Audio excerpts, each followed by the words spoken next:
I'm sure Coach London would like to see his team get out to a faster start today and not have to have those late in the game comebacks. And we relish running that football. Last week, over 300 yards again. This team has been unbelievable on the ground. Yes, I tell you, that's one of the advantages of having an offensive line coach be the offensive coordinator.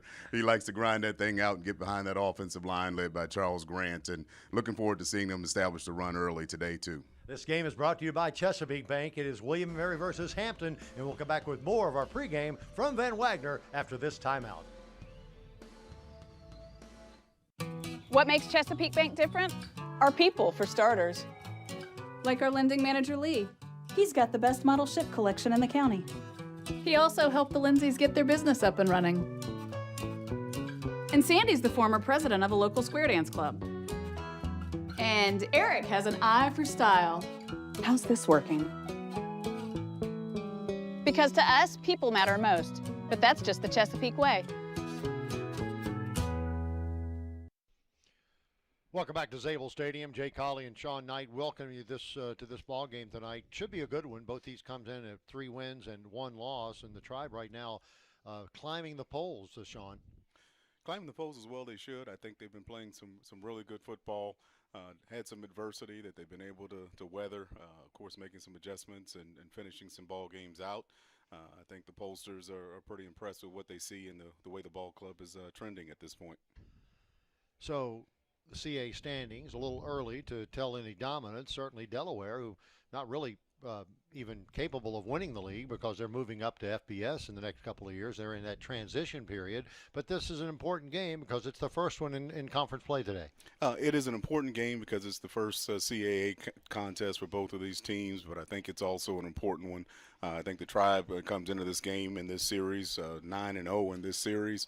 I'm pretty sure that Hampton would like to arrest that trend and establish themselves. I think this is probably going to be a good ball game as a measuring stick for Hampton. I don't know that they've had a real test this year just yet.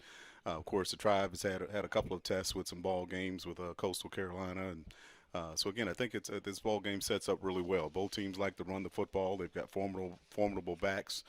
Quarterbacks who are mobile and who can hurt you with their legs as well as their arms. Should be a really good football game today. Now, if you're the head coach at William & Mary, you're cringing at this statistic. The Tribe is 9-0 versus Hampton over the years, but you and I both know that, first of all, Hampton just joined the CAA a couple of years ago, so they are improving, getting to this level of football, if you will, and these last 2 years have been very, very close. Absolutely. I think that 9-0, may be a little bit misleading. As you said, the last few meetings between these two teams have been very hotly contested. In fact, ball bouncing one way or the other, or a call one way or the other, probably could have changed the outcome of a couple of those games. But again, having this CAA contest with a team down the other end of 64, I think it's an exciting time. We've always relished that I-64 competition with those that are west, but that school that will remain nameless today. But it's good to have Hampton University in the CAA to extend that I-64 rivalry. And look at the matchups. I mean, you could not get any closer. Some of those statistics are right on top of one another. They really are. I mean, on paper, these ball clubs really match up really well. Scoring offense, very, very similar. They're rushing. They both like to run the football. They really comparable on paper. I think we'll see how they match up when they actually line up and blow the whistle today.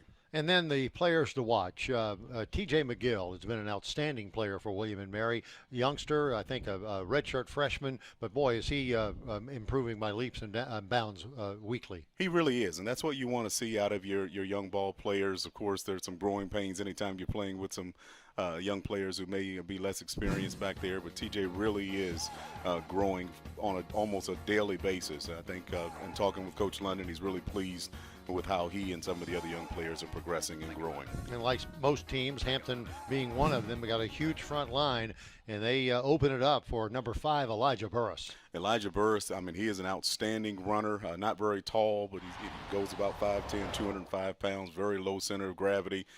He's a little shifty, but he likes to run downhill, and he will run through some tackles. He will be a test, and, of course, that offensive line is huge. And so Really expecting to see that Tribe defense do some things to try to use their speed and quickness and their agility.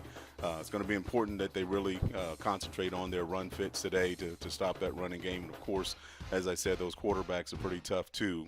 Chris Zellis at quarterback can really hurt you with his legs as well. So they'll have to play some disciplined football today. And of course, Hampton wants to get their running game going early and try to hit you with some shots down the field once they get you committing to stopping the run. So it should be an exciting game. I think this team's match up again on paper really well. We'll see how they look when it kicks off. And it is coming up. Tribe fans, Howl of Scream returns this fall to Busch Gardens, Williamsburg, giving victims something to scream about with all new scares and screams to the extreme on select dates between now and October the 31st. Your fate awaits with 5 newly reimagined haunted houses, leaving no tale of terror left unturned. Here at William & Mary, I don't have to make any sacrifices in my education. We are a liberal arts institution and a research university. We have a small, tight-knit campus, but also there's always a new friend to meet. Campus is beautiful, and I call it home, but there are also amazing study abroad opportunities. William & Mary encompasses everything and anything you could be interested in. There is so much room for exploration.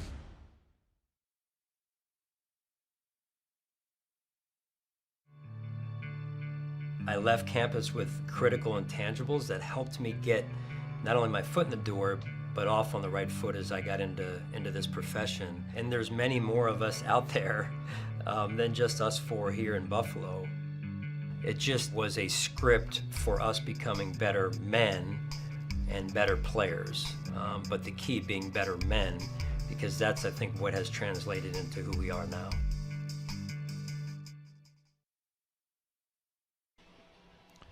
We have an absolutely picture-perfect night for football, and we hope you sit back, relax, and enjoy this one. Hello, everybody. Jay Colley and Sean Knight.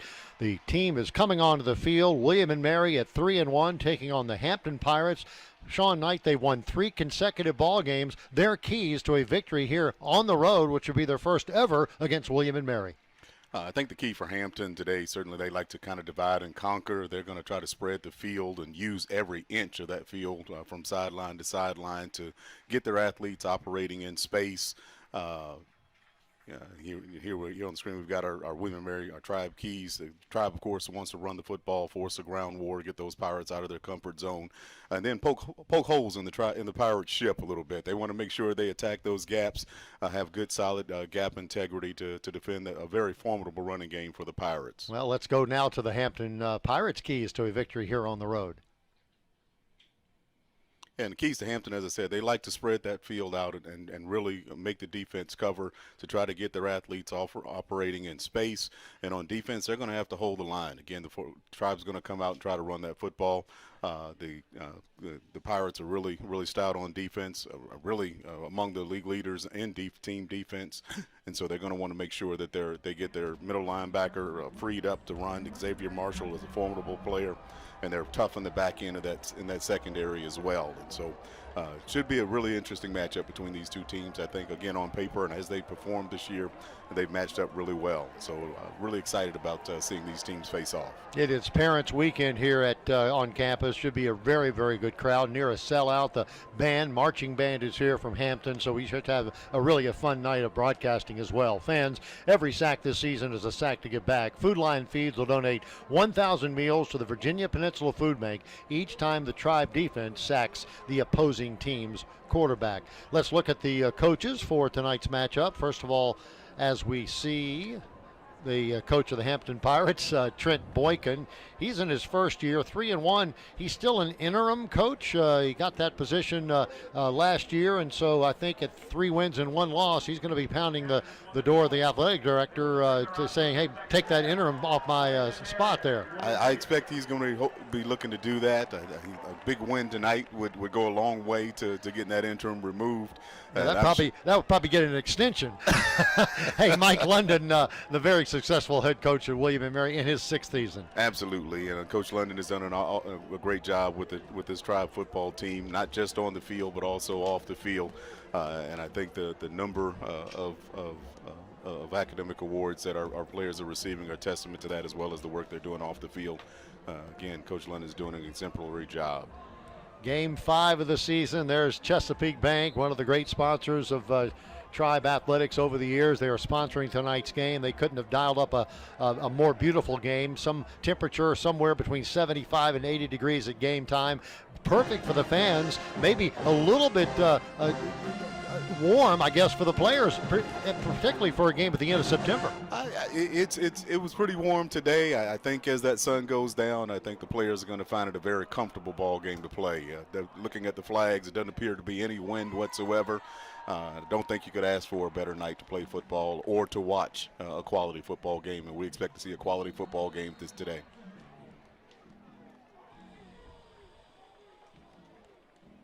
It'll be Brian Sahoski kicking off from right to left for the Hampton Pirates in their blue uniforms with the white numerals, and rather in the white jerseys with the blue numerals and the sharp-looking silver hats. And this one is going to be returned out to the 10, 15-yard line, right up the middle, across the 20 and out to the 22-yard line. And that is where the Tribe offense will come on the field for the first time this afternoon, featuring Darius Wilson in his 4th year, the first quarterback to start 4 years in this program since Jake Phillips did it back in the late 2008 to 2010, I think, for Jake. But nonetheless, the Tribe in their white pants, the green jerseys, white numerals, sharp-looking green helmets, as the Tribe comes out to begin the play on offense, has Darius Wilson at the helm.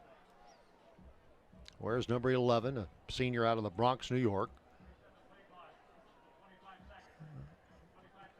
Right off the bat, we have a play clock issue. Now they've reset it, and here we go. Tight end set to the far side.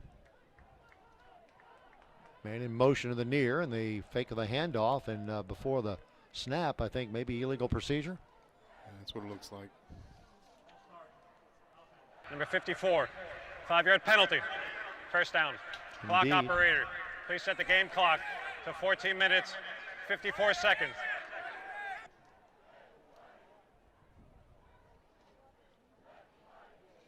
So that'll move the chains back 5 yards. Last week, the Tribe got down early in the first 5 minutes. Before the fans got in really from their tailgating exploits, saw the Tribe trailing 14-0 to Furman, but came back nicely. There's a fumble of the football, but he got it back, and now Darius Wilson will run to the right side across the 30, out to the 32-yard line. Very close to a first down. It just depends on where they mark that football. Yeah, not exactly a clean start to the game, but a great pickup. Drayshawn Kendrick doing an excellent job of blocking out there on the perimeter, allowing Darius to pick up a few extra yards. They do give him a first down, so it's a 16-yard run for Darius Wilson, who had over 140 last week on the ground. Man in motion coming this way. That's Hollis Mathis. He is now set. 2 receivers to the opposite end, the field side. And back to pass goes the left-hander, looking left, and now he's going to run the football. He's got 5, he's got 6, and maybe 7 yards. Hit hard at the 40-yard line. It's one of those things that we talked to Coach Acatelli about. He was very pleased with Darius's decision-making last week, except maybe for sliding a little bit more. As a former quarterback, I can tell you, I'd like to see him get all he can get and then find a nice soft spot and get down so that he can live to fight another day. But his decision-making has been excellent. Again, they are taking what the defense gives them. Jaden Whaley on the tackle along with Xavier Marshall on that last carry, and that's a ball that's pitched back, and that's a bad pitch, and it's a fumble and a turnover. Earlier on the field is a fumble recovered by the defense. First down, Hampton. And they do recover that football. Coming up with it across the way for Hampton was number 55, Richard Kramer, as that was just a bad toss, wasn't it? Well, no, pretty good toss. I think it's right there. I think there, Malachi looked upfield a little bit before securing that pitch. Well, flipped the charts, just like last week's game. The Tribe committed a turnover early in it. Good field position for the Pirates. Pirates are led by their quarterback, number 1, Chris Zellis, a 6'3", 220-pounder. Well, I tell you what, they were having some issues with the clock here early on. Every play, the official tells the clock operator to do something else. Add subtract time, whatever. 1st and 10 for Hampton. Moving from right to left here in the first quarter. Zealous will fake a handoff and now going to toss it downfield. That ball's going to be intercepted by William and Mary. That is Jalen Jones. Comes up with a pick, and just like that, topsy-turvy football turned the charts once again. Jay, that's a heck of a play by Jalen. Really jamming the receiver and not allowing him to get off the line of scrimmage. And Pirate quarterback, Zealous, not a good decision there, just forcing that football. Just an excellent play by Jalen Jones, jamming that receiver, not letting him get off the line of scrimmage, and then falling back and making the interception. Jalen getting his teammates congratulatories as he went to the sideline. Offensive lineups presented by Chesapeake Bank.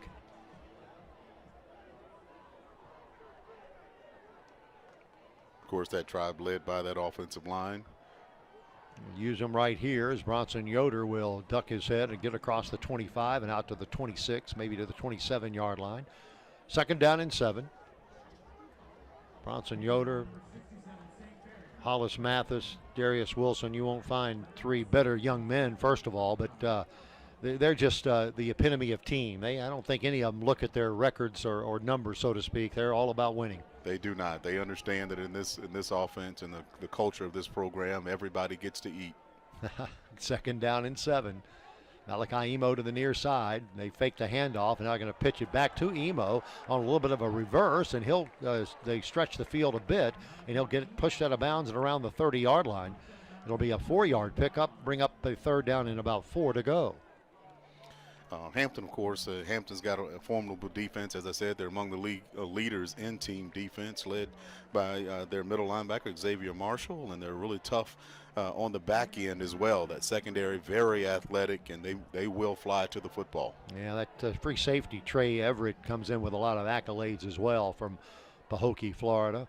3rd down and about 3. They gave him another foot or 2. Man in motion, the tight end. They'll fake the handoff. Nope, they will give the football, and he eludes a tackler and then some. Bronson Yoder spinning inside the 40. A flag is down as he gets out to the 43-yard line. They'll move the chains unless this is the penalty against the Tribe. Yeah, might get a holding there.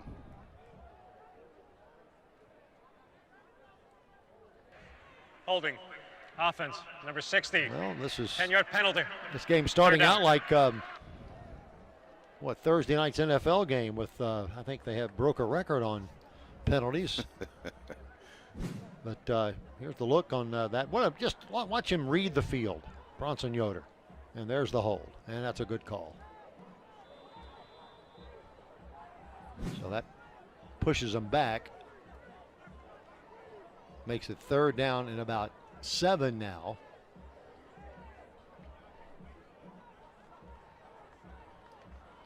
Wide to the far side is Sean McElwain. He caught a touchdown pass last week. Drayshawn Kendrick to the near. Quarterback back to pass. Looking Drayshawn's way and now going to throw it over the middle complete. That's Hollis Mathis trying to mute his legs and power, and he got the 1st down to the 35-yard line. 8-yard pickup, and they needed 7. Give a lot of credit to Hollis right there. Hollis Mathis showing that those squats in the weight room pay off, using that leg strength. Darius again taking what the defense gives him, but Hollis the extra effort, and they needed that extra effort to get that 1st down. Great job by that young man. 1st and 10. Drayshawn Kendrick to the near side. A couple of wideouts missing tonight because of injuries. They will fake the handoff, and Darius will keep it himself as he gets across the 35 out to the 37-yard line. Just a 2-yard pickup. Is that a called play? Darius Wilson called his own number there? No, it looked like they were running the option there, and again, that's an example that won't show up in a stat line anywhere, but that's a great decision. The Pirates defended that option very well, and as a quarterback, you minimize your loss there, try and get what you can. Don't pitch that ball in that situation and make a bad situation worse. That's a good decision by Darius. Just underway on this Saturday night here in Williamsburg. The Tribe and taking on the Hampton Pirates, and Mr. Bronson Yoder is stood up there by a host of Hampton Pirates. Ross and Lane, maybe Eaton up front on the defensive play, and they'll bring in a host of substitutes on this very much of a passing down. 3rd down and 6 for the green and gold. Hampton bringing in some pass rushers. Christopher Eaton standing up here at the bottom. Garrett Robertson to the far side of the football field. Back to pass in the pocket, and he's going to be dropped. A big quarterback sack by big number 95. This is a huge team that Hampton has brought up from the university. Roderick Dorsey, that time a defensive lineman, came back and would not let go, and that's a quarterback sack. It's 4th down and 9. Yeah, that's a good old-fashioned coverage sack there. You know, Darius going through his reads, going through his progression. There's just nowhere to go with the football. Pirates doing an excellent job. We talked about the athleticism of that secondary, and they are covering a lot of ground. Great job by that Pirate defense. Reuben Anderson with a fair catch called for at the other side, end over end kick, and that'll be taken at the 25-yard line. So for the second time this afternoon, it'll be Pirate football, this time from their own 25, when we return from Zabel Stadium in a scoreless ball game.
As the Pirates take the field offensively, they have a huge offensive line. 365, 328, 330, 300, and 330 along that front line. That is a lot of beef there, making room for their tailback, an outstanding runner, Elijah Burris. Look for them to really try to get him going here early. From their own 25-yard line, the last time Zealous, their quarterback, touched the football, he threw an interception to cornerback Jalen Jones for William & Mary, and the ball turned over 2 plays in a row, but no score. We're at the 9:20 mark of the first quarter here on this Saturday night here in Williamsburg. And Zealous will hand the football off to Burris, who tries to go right up the middle across the 25 and out to the 28. 3-yard pickup. DeZinho, Alex Washington, and among others on the defensive play. Alex Washington going to be around the football. That captain is really a outstanding leader, and there's the starting lineups for the defensive side of the football for William & Mary, brought to you by Chesapeake Bank.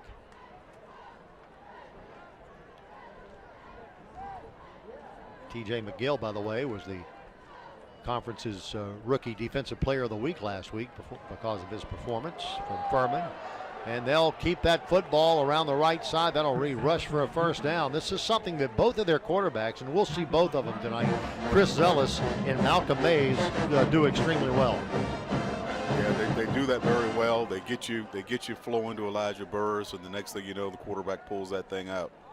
And there's a handoff up the middle. Burris running over tacklers, would-be tacklers. He gets to the midfield stripe and then some. An 11-yard run, 1st and 10 for Hampton, and they are in a hurry. And Jalen Jones is kneeling down. Got some issues there.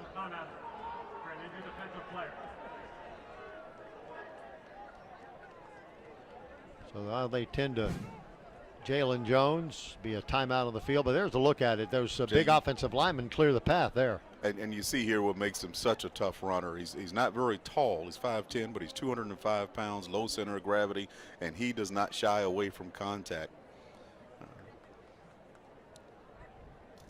Has 361 yards on the ground already this year, does Elijah Burris, and 3 TDs, tied for the tops in TDs. There, as I mentioned, they're 3-1. Have they been tested? You be the judge with victories so far over, well, they've won 3 in a row over Virginia Union, at Norfolk State, and versus Howard in Washington, D.C. last weekend. They started the year with a loss versus Morgan State. Meanwhile, the Tribe at 3-1 as well, with a victory over VMI, then at Wofford, and then Furman, and that loss at Coastal Carolina to the FBS program. Clyde did pretty good right there. Yeah, it looked like he might have compressed his neck a little bit. Hopefully it's nothing too serious. Quarterback will hand the football off in a big hole for Burris. He's bowing his head and gets to the 40-yard line, very near another first down. They're going to call it a 1st and 10, a 10-yard run, and that'll move the sticks for the Hampton Pirates. Again, you just see another example of him looking for contact and his patience. Throw out left side complete. Down the sideline he goes for another 10-yard gain inside the 30 on that pass play. Pirates going hurry up, trying to keep that defense on the field and minimize any substitutions. That was Jaden Wimberly who made that catch, and now Zealous will keep the football inside the 25 and down to the 23-yard line. They are playing like a team that knows they are 0-9 against the opposition tonight. They're playing pretty hard. They're playing, and I think their determination to change that is showing in this tempo as well as the attitude. Very physical play. Man in motion coming back this way on 2nd down and about 5. Handoff to Burris. He will bulldoze forward to around the 21-yard line. Just a gain of a couple there. It'll bring up 3rd down and 3.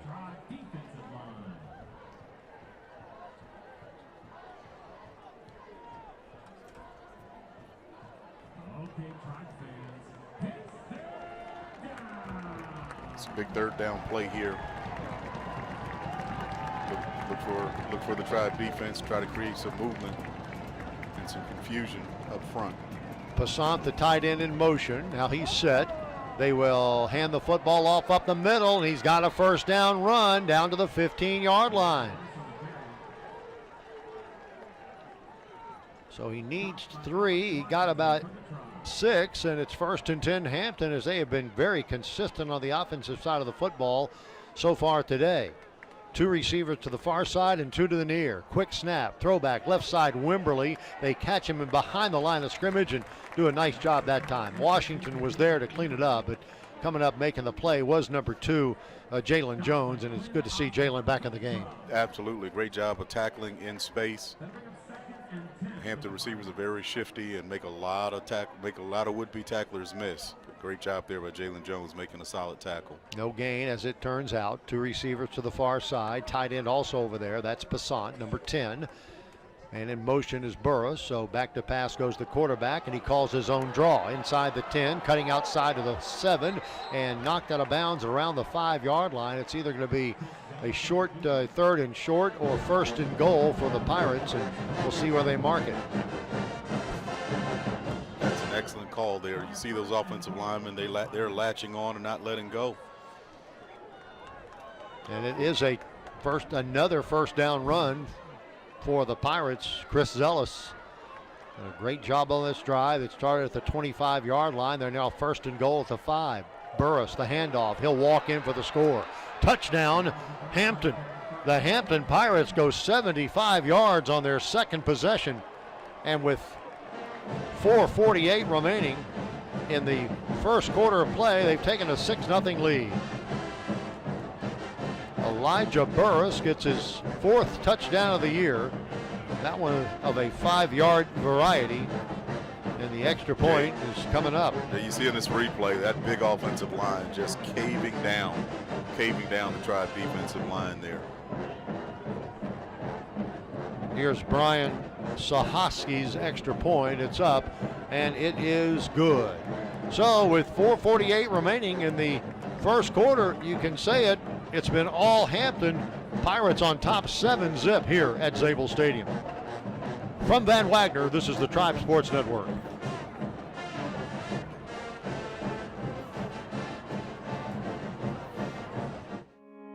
There's smart, there's street smart, and then there's Bayport smart. You deserve to be happy, healthy, and financially wise. And Bayport gives you the checking rewards to get there. Like get paid up to 3 days early, earn 3% cash back on debit card purchases, or 3% APY on average daily balances, plus free access to your credit score and report. Sound smart? We think so. Learn more at bayportcu.org. Smarter banking for life.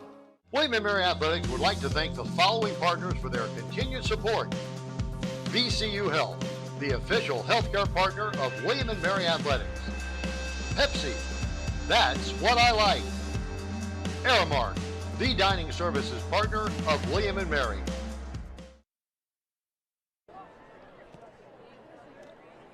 Hey fans, a new feature on the Tribe Sports Network this season is the Tribe Top 10, where we will track a team or an individual stat that is making an impact in the league or the William & Mary record books. Today, we will highlight the William & Mary ground game, led by Bronson Yoder, Darius Wilson, and Malachi Emo, and of course, the big men up front. The Tribe is averaging over 243 yards per game, a total that leads the league and, as you can see on the screen, is 5th nationally. The Pirates, by the way, are just outside the top 10 nationally with an average of 208 yards per game. And they showed us an outstanding running game, Sean Knight, as they fashioned a 75-yard drive to take a 7-0 lead. Well, just a really impressive drive, whether you're talking Elijah Burris or you're talking Chris Zellis, both the quarterback and the tailback really getting in behind that offensive line, that really big offensive line, and they're getting some movement. We don't typically see that kind of movement against this tribe front, but Hampton's off to a really great start. I'm pretty sure that Coach Trent Boykin's pretty happy with the way this game has started. I don't believe he could have scripted it any better.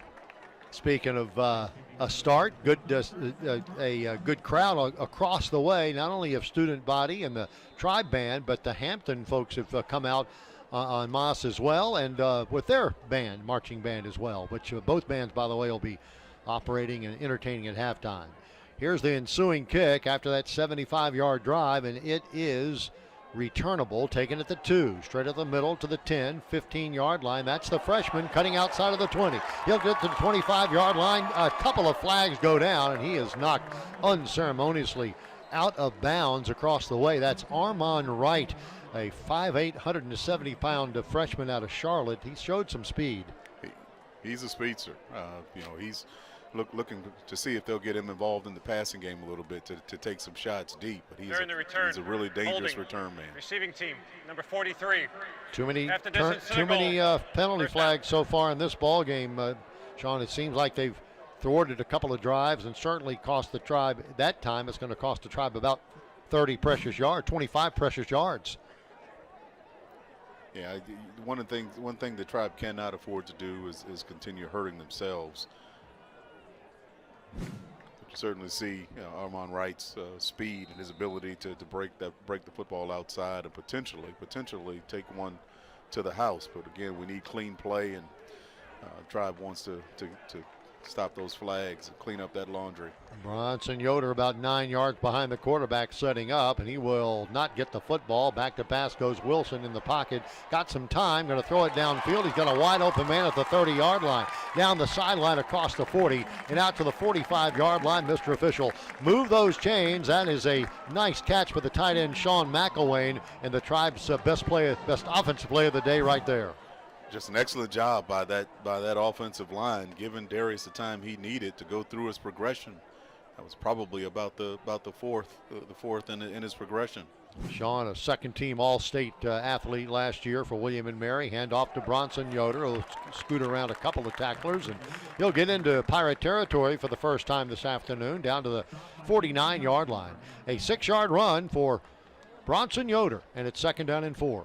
And the Tribe now going to go a little hurry up. Again, giving the Pirates a little dose of their own medicine. Little up tempo. Quarterback does hand off. That is Bronson Yoder, who doesn't get much at the front line for Hampton. I think maybe Terrence Lane made the stop. 3rd down and 3. Also Outlaw making the stop for the Hampton Pirates. Pirates doing an excellent job there with their run fits and their gap integrity. Jackson Blee, a redshirt freshman out of Belmont, North Carolina, has come in at tight end. Also Sean McElwain, so a 2 tight end set here.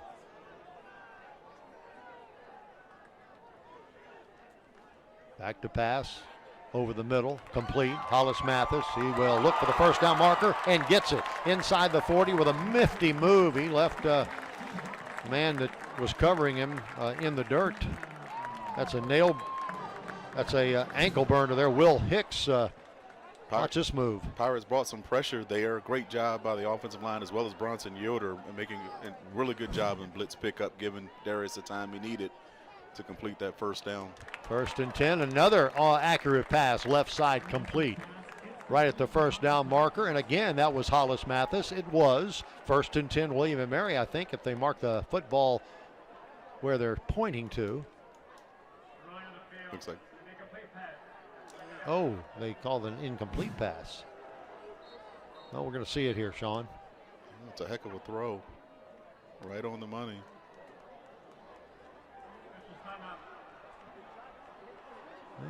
Oh, okay, well, he did not have possession at the very late part of that. He certainly had it when in 1 foot was down.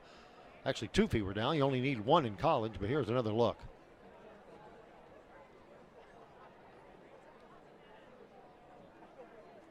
Yeah, that's a great play by the defender. Omar Ibram out of Union, New Jersey, was the man covering. Great job of getting his arm in there and stripping that out late. I think they're taking a peek at it, too. That's what the delay is. Now in college football, they review every play. You don't know that necessarily, but I think the folks in the booth wanted to take a second look at it. Be interesting to see what they conclude here. Certainly looked like Hollis had possession with a foot down inbounds. That ball being stripped out a good ways out of bounds. Be interesting to see what they conclude from the replay.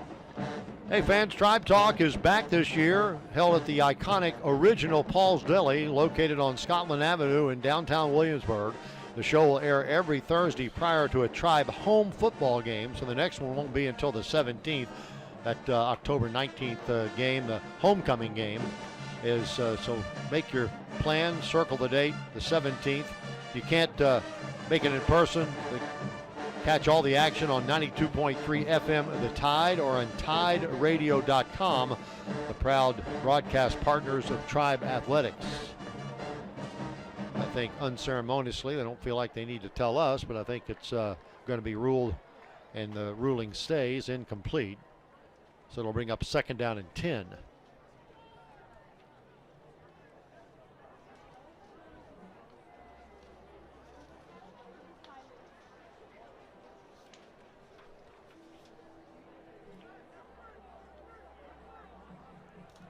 Tribe's got a pretty good drive going here. This thing started back at the 10-yard line because of the penalty after the kickoff. Pirates had an impressive drive of 75 yards. The Tribe trying to answer.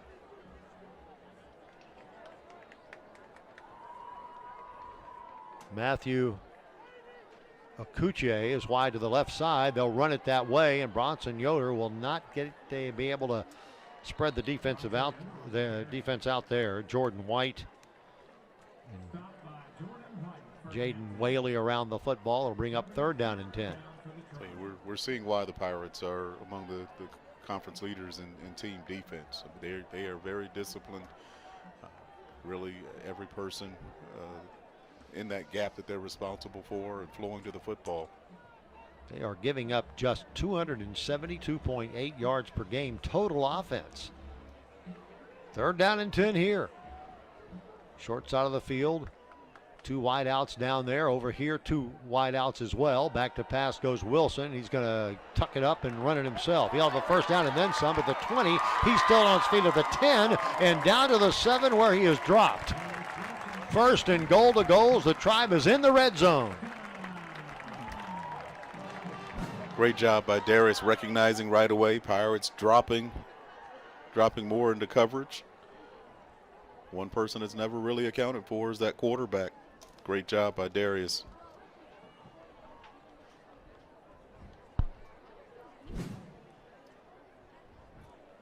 Two receivers to the near side. The Tribe trying to get on the board. 1:05 left in the first quarter, trailing 7-0 to Hampton. The 11th ranked team in the country, the Tribe of William and Mary, 3 wins and 1 loss this year. Wilson back to pass, floats it to the right side of the football field, reaches up, did he make a one-handed grab? Yes, he did! Touchdown, William and Mary. Touchdown, green and gold. Wow, what a catch. They're still tangled up down there. I'm trying to make sure it is Drayshawn Kendrick who made the effort, and what an effort it was. I tell you, that's a heck of a throw by Darius, but an even better catch by Drayshawn Kendrick. As a quarterback, you want to give your receiver a chance to make a play on the ball. Darius does that, and Drayshawn does, in fact, make a great play on the ball. Holding. One-handed grab. Kept that right foot in bounds. The 6th touchdown of Drayshawn Kendrick's career. Boy, does the Tribe answer the bell on that drive. And they needed to. Hampton had a tremendous amount of momentum, and that's just the way you want to answer the opponent's drive with one of your own. Eric Bernstein to attempt the extra point. Piercy to hold. The kick is up, and it is perfect. 51 seconds remaining until the end of the first quarter. It is now William and Mary 7 and the Hampton Pirates 7. You know, you talk a lot about character when you talk about team sports. Very frankly, Sean, and I think this team, boy, what a catch. We're going to see that. We might even see that on ESPN. We might. It's a perfect That's throw, certainly top 10 worthy. It is indeed. But you talk about character about a team, and this team has shown me so much, this team, the Tribe, in the last 2 weeks. 2 weeks ago at Wofford, tied up on the road, had 91 yards ahead of them with 5 minutes to play in the game. Your offense sputters there, and you give the game to Wofford basically, but no, they didn't sputter. They went 91 yards for the score. Tribe defense held them late, held Wofford to get that victory. Last week, you're punched in the face, down 14-0. Tribe came back, so there's a lot of comeback, a lot of spunk in this year's team. Well, the team certainly has had its share of adversity and has responded well. Here's the kick, and it goes maybe out of bounds. The flag is down. It looked awfully close to that pylon, but the flag comes down again. It does go out of bounds. Free kick out of bounds. Kicking team. Ball be placed at the 35-yard line on the right hash. First down. Not quite what you wanted after such an impressive drive. The other thing that drive did, particularly after the Hampton drive, where they went hurry up, that Tribe drive gave the defense an opportunity to catch their breath a little bit, maybe make some adjustments on the sideline. 1st and 10. Pirates with good starting position at the Tribe 35-yard line. Got Mays in the ball. Got the quarterback change here. We've got Mays in the ball game for the Pirates. Malcolm Mays. Yeah, senior out of Arlington, Texas. He wears number 7. Got good stats this year as well, and that might be a timeout call. So they didn't like the way Hampton. Things were set up there. 30-second timeout. And we have a 30-second timeout to try to get things straightened out across the way. So they got a new backfield in the game in an oddity of oddities. They have a 75-yard drive. Look great on offense, so they bring in another quarterback and another running back. Jaquan Snipes, number 31, who had a great game last week, over 100 yards. Well, yeah, Snipes is a little bit, probably a little bit more top end speed as a tailback. Bringing Mays in as quarterback, he's a good runner as well, but he's probably a little better intermediate passer, and so maybe offensive coordinator Bobby Blizzard's looking to mix in a little bit more passing into this attack now. Now Malcolm Mays coming in very accurate, 24 of 37 so far this year. Barking out the signals, and will hand the football off to Snipes, who will be hit at the line of scrimmage, and he got nothing. Might have lost a half yard. Harrison Johnson right there, right away. Attacking downhill, making a tackle. A true freshman from Porter Ridge, North Carolina, Harrison Johnson. We called his name a couple of times already this year. 2nd down 11. 3 down lineman for the green and gold. There's the snap. May's going to throw that football downfield about 15 yards. He got a man, and it's a first down. Right at the 50-yard line, a 1st and 10 as that pass completed to number 8, Tyler Hatcher. Great job of Malcolm Mays taking the snap, getting the ball out on time, delivering that football. Again, Mays right side pass and blowing it up over that way. An outstanding defensive play by Jalen Jones. That's exactly how you coach that, to attack that blocker, attack that screen. And we are at the end of the first quarter of play. Good ball game on a beautiful Saturday night at Zabel Stadium in Williamsburg with the score William & Mary 7 and Hampton 7. We shall return for the second quarter after these messages on the Tribe Sports Network.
Earlier this evening, William & Mary athletes honored a department record 232 student athletes as recipients of the Provost Award. The Provost Award program recognizes student athletes who maintain at least a 3.5 GPA. They were joined on the field by Provost Peggy Haguras and Director of Athletics Brian Mann. I want to expand on that in just a few moments as we get back to action. First play of the second quarter. Back to pass Mays in the pocket. He's going to elect to run that football, and he will dive forward and get some pretty good yardage. Alex Washington was kind of spying on him. He had that responsibility, but Mays got, 7 yards. It'll bring up 3rd down and 3. But you've got to be proud of your university for getting 232 men and women in that Provost category. That's really impressive to have that many students, 3.5 or better GPA. That's almost half the athlete student body there with a 3.5 or better. I'm extremely proud of that. I know Coach London and the other coaches in the athletic department are very, very proud Yeah, they are serious students, and they are serious athletes. As Mays will dive over inside the 40, and he'll move the chains for Hampton on that play down to the 38-yard line, 1st and 10. Well, and Jay, you see they don't really lose a lot in the running game with Mays in there. He's not quite as dynamic as Zealous, but he is a very capable runner. He's going to throw that ball just away. Good decision that time by Mays as he is being chased. Ramsey was the intended receiver. Tried to put some pressure on him. I think maybe that was Jonathan Hammond that was putting the pressure on him. Jonathan Hammond, really a bright spot in this defensive side of the football. I don't want to say a surprise spot because, hey, he was a 4-time All-Pioneer League player at Davidson. There's a handoff up the middle. He'll plow forward to the 31-yard line, just a gain of 2 there. 2nd down and 8. That was Snipes. Yeah, perhaps not a surprise, but you're always very pleased, when transfers, perform the way you anticipated or hoped they would. And he has not at all been a disappointment. He has really delivered and continues to play well. 3rd down and 7. Tribe, one of the top teams in the country on 3rd down defense. Waypoint Grill. Time to stop him. Back to pass. Let's see if the Tribe can deliver. Nope, May's going to have some running room. A flag goes down, and he will be undercut right at the 1st down marker. I think he dove forward for the 1st down, but this is in the that area of holding, isn't it? Yeah, it's in the area of holding. I think they may get the left holding. tackle. Offense. It was. Number 77. 10-yard penalty. 3rd down. Left tackle, Tyler McDuffie, called for the hold there. Hard for him to hide. 6'8", 365 pounds. He's not hiding anywhere. I tell you what, the man He's was a large human being. holding is Davin DeZinho, who's 6'4", 295 in his own right. They can block the sun together. So back him up. Back to the 46-yard line. It's 3rd down and 18 to go for the Hampton Pirates. Tribe trying to get off the field here defensively. Malcolm Mays back to pass. In the pocket, going to be hit and dropped. That is a one-handed stop by the previously mentioned Jonathan Hammond. Gets the quarterback sack. Every sack is a sack to give back. Food Line feeds 1,000 meals to our neighbors in need. That is just a great job up front. He runs the hump there and gets around. That's one of the things I think that Coach London's staff really anticipated, was that they'd be able to use some of their quickness to negate the size of that offensive line for the Pirates. And here's Brett Starling, their freshman punter, averaging 36 yards per punt. Standing in his own 38, and the kick is away. And it is a wobbly kick to the right side and will go out of bounds before Trayshawn Kendrick down there can have any hope of fielding that football. Let's see where they're going to mark it out, right about the 30-yard line or so. So the Tribe offense on the field in a 7-7 ball game, 12-12 remaining in the 2nd quarter. By the way, one of our halftime show guests will be Lee Hoagland. Lee, a great friend of this program and friend of yours truly as well, with Executive Vice President of Chesapeake Bank. Had a nice interview with him before he joined his crew, and many of the customers of Chesapeake Bank at a great tailgate party that was held beforehand. And then Brian Mann, the Director of Athletics, will be joining us as well at halftime. There's a handoff to Malachi Emo. Let's see if they try to get that running game going. Not a better man to do that than Malachi, as he scampers for 11 yards after being hit twice. And that's an 11-yard pickup, Mr. Official. Move those chains. 1st and 10, William and Mary. I tell you that you see the shiftiness of Malachi Emo, but you look in there, Charles Grant really turning his guy out, and the outer offensive line doing a really good job. Everybody not only making contact initially, but continuing to drive their feet, which allows the running back an opportunity to make plays down the field. Saw Caden Lynch in there too. The left guard was downfield blocking. Caden was one of the quarterback club players of the week this past week. Get that victory over Furman. Handoff this time goes to Bronson Yoder, and Bronson will be hit and now fall forward for 3 out to the 44-yard line. It'll bring up a 2nd down and 7 for William and Mary. Yeah, Trey McDonald running his guy almost all the way to the sideline there. That tribe front's doing a really good job. 16 yards is what Bronson Yoder needed to go from 6th all-time rushing leader to 5th, passing Kendall Anderson. Above him, Mikhail Abdul-Sabor, Robert Green, Derek Fitzgerald, and Jonathan Grimes. Some pretty good names on the ground for the Tribe. Back to pass goes Wilson. In the pocket goes that ball downfield, and Hollis Mathis. Boy, what effort Hollis made, and great concentration by number 12. Tell you what, that's a good job of delivering the football. Might have been a hair late, but still puts the ball in a good spot, and Hollis making a great catch over there. Tell you, can't say enough about how the adjustment that Hollis Mathis has made moving from quarterback to receiver. He runs an excellent route there, creating space, and does an excellent job of catching the football with a defender on him. Well, we made little light of Darius Wilson, who in the first quarter has moving up in the as an all-time passing leader, William & Mary. We'll talk about that in a moment. On 1st and 10 as he's looking for more. He angles to the left side and now just throws that ball away. That's what you call a defensive back incomplete pass. Yeah, it was well covered. Definitely a coverage sack, but again, good decision by Darius, not forcing it.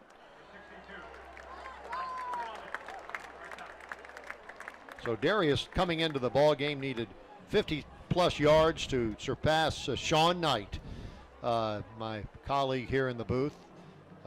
Goes from number 9 to number 8, and Darius has done that. He had 61 yards in the first quarter alone, and obviously he's got about 30 or 40 more here in the second quarter. So Darius having a nice evening thus far and an outstanding career for that young man.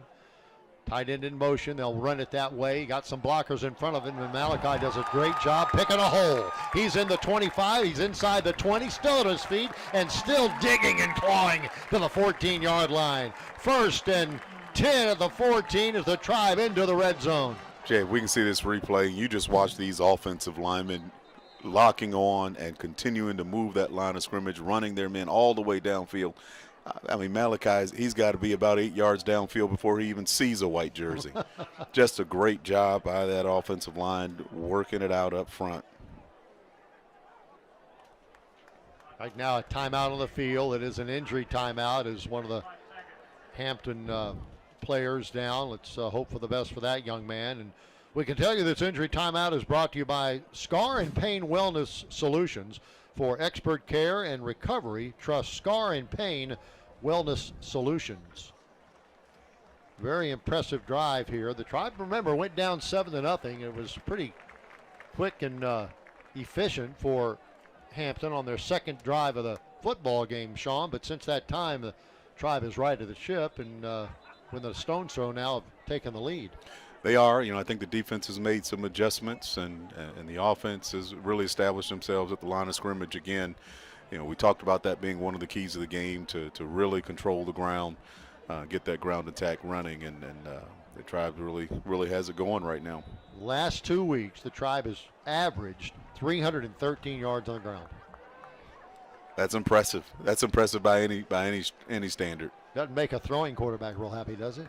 It gives you a day off. Pitch back left side. Malachi Imo, 10, 5, 3, into the end zone. Touchdown, William and Mary. Touchdown, green and gold.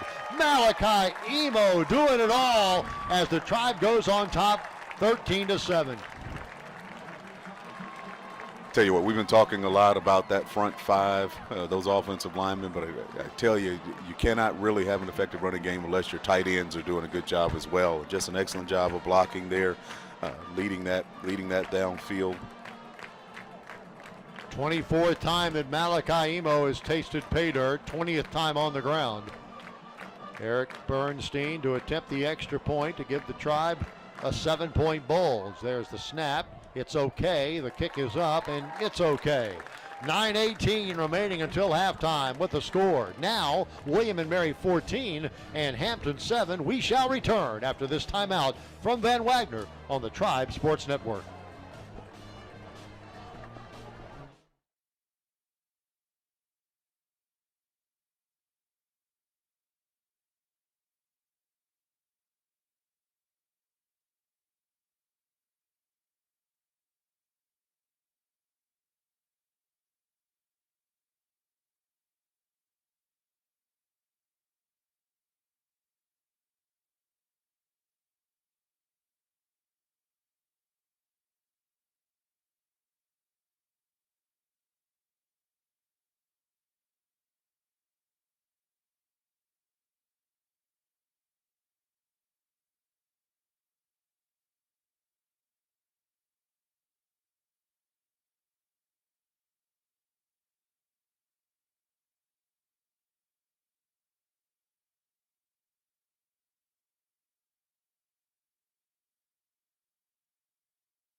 Very impressive drive, Sean, that time. The Tribe scored twice in a row now and lead this football game 14-7.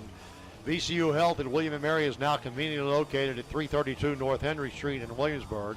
Exercise regularly. Aim for at least 2.5 hours of moderate aerobic activity, such as a brisk walk or cycling. Each week, regular exercise helps lower blood pressure, improve cholesterol levels, and strengthen your heart. When you want expert care, they're here. To make an appointment, go to vcuhealth.org/Williamsburg. Sean, this note, William & Mary Volleyball capped family and alumni weekend in style today, rolling to a 3-0 victory over Stony Brook for its first CAA victory of the season at Kaplan Arena. Congratulations, ladies. The kick line drive right at Hampton tight end Tyler Hatcher. Well, he made a nice heads-up play, didn't he? I'm not sure if it was a heads-up play or if the ball was just kicked so hard right at him it just stuck to him. Lodged at him. But whichever, it gives Hampton pretty good field position, and they've enjoyed good field position so far today. Yeah. Here's Josh McCormick. Line drive right at him. Yeah, I'm going to give that young man a lot of credit. Might be converted to a wide receiver. 1st and 10, 38-yard line. 3 receivers to the far side and 1 to the near. Looks like they've gone back to Zealous. Okay, that's what I was going to try to get a gander on. Chris Zealous, number 1.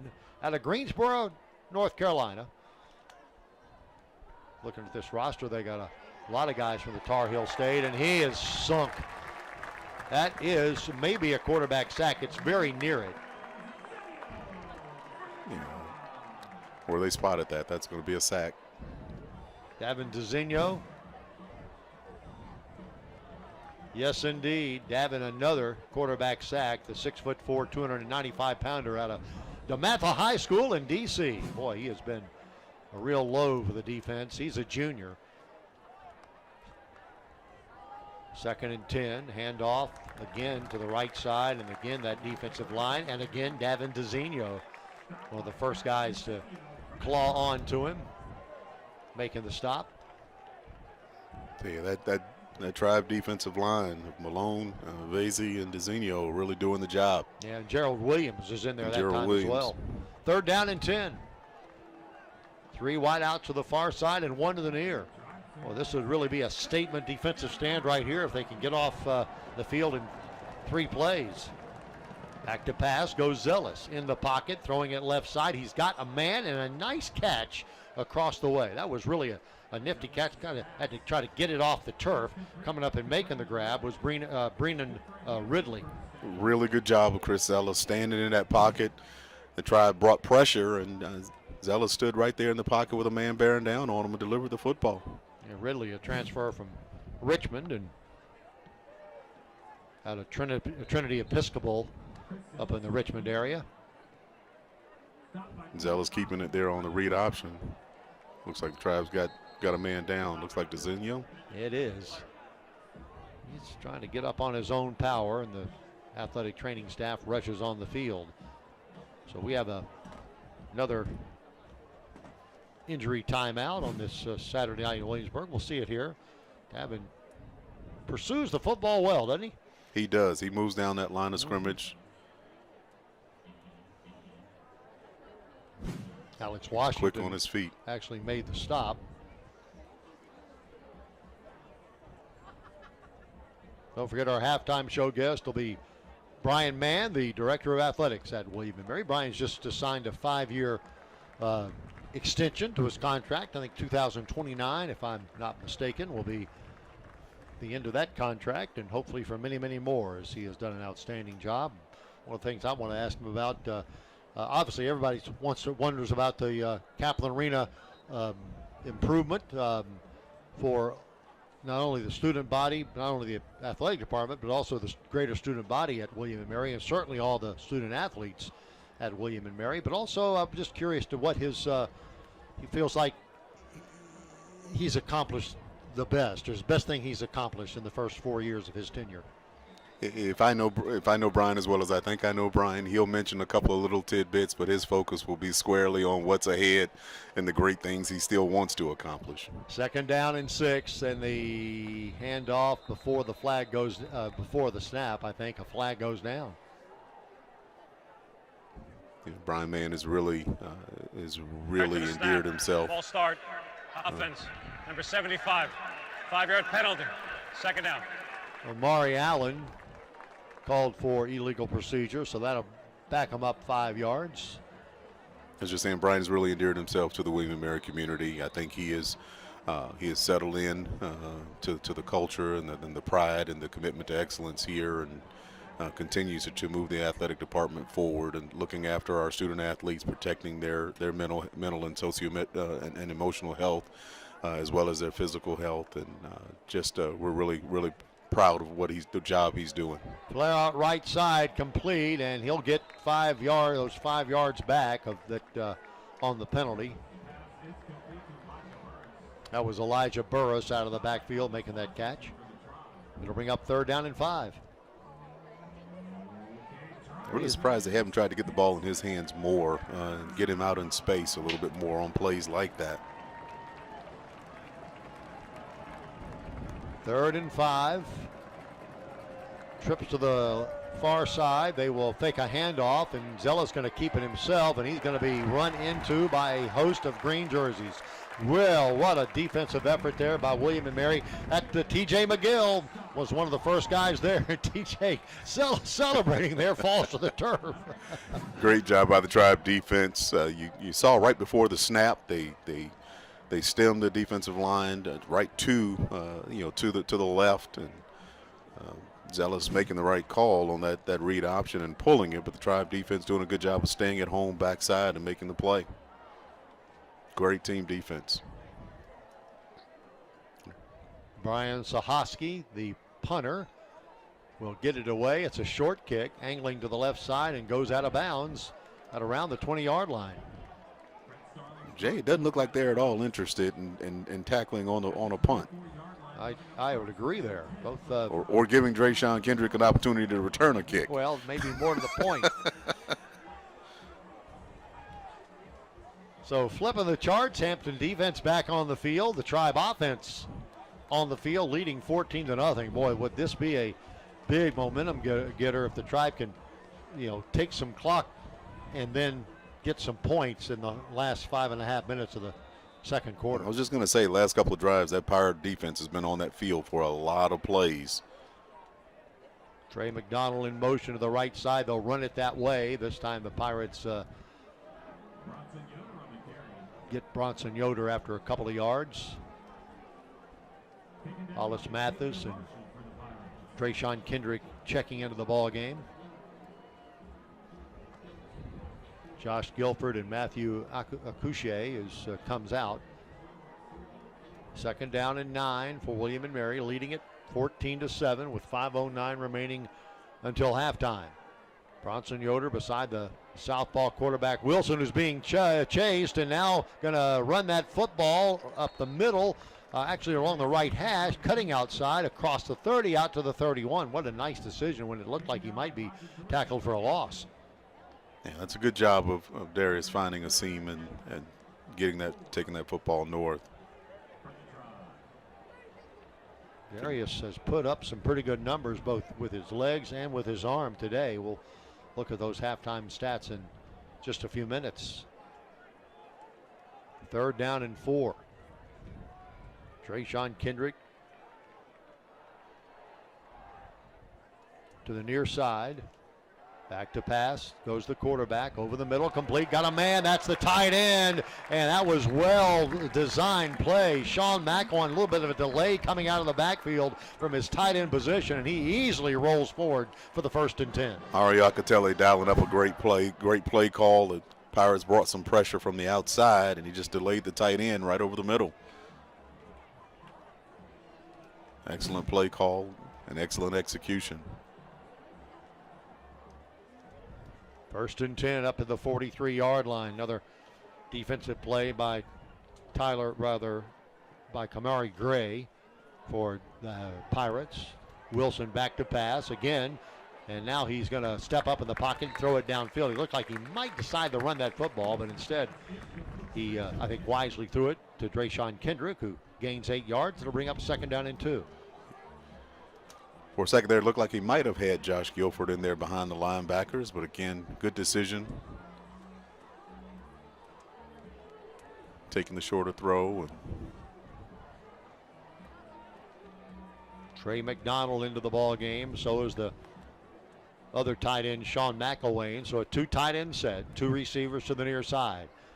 2nd down and 3. Quarterback will fake the handoff to Bronson Yoder. Roll to his left, throwing it downfield. He's got the tight end and plenty of room for a 1st down. That's number 87, Sean McElwain. 2nd team All-State last year. Boy, he's going to be 1st team All-State if he keeps playing like this. Inside the 40, down to the 36, Mr. Official. Move those chains on this play. Well, you see the effect of a successful running game. When you get the running game going, those play action and misdirection passes, bringing the quarterback out away, can be very effective. Trey Everett on the stop. This one is up the middle. Bronson Yoder breaks through. He's at the 10 to the 5. Quickly into the end zone. Smartly into the end zone. Touchdown, William and Mary. Touchdown, green and gold. Bronson Yoder gives his team 3 scores in a row. I tell you what, the left side of that offensive line, Charles Grant just did a wonderful job of opening up that hole.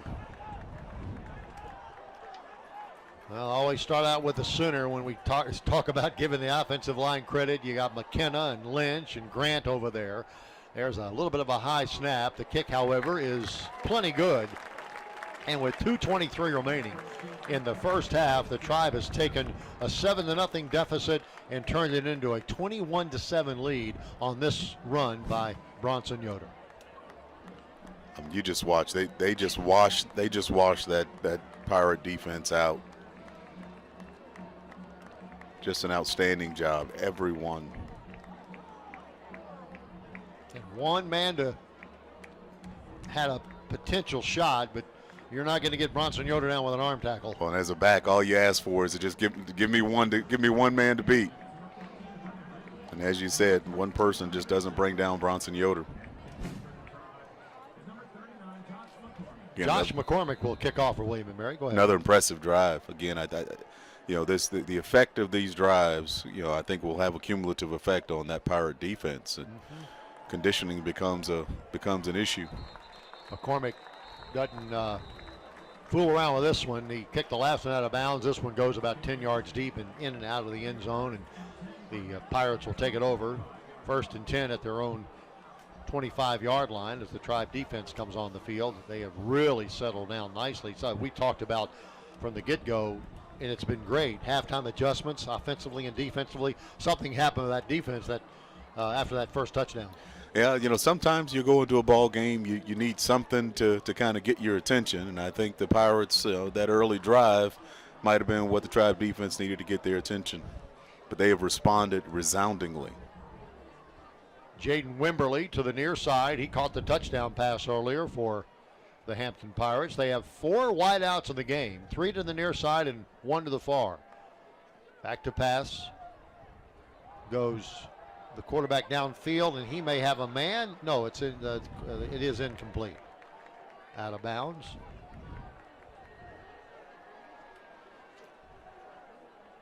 Looks like they're going to ride out the half with Zealous. I'm a bit surprised if they're going to go 4 wide that they didn't come back with Malcolm Mays. Interesting. Chris Zealous started every game last year.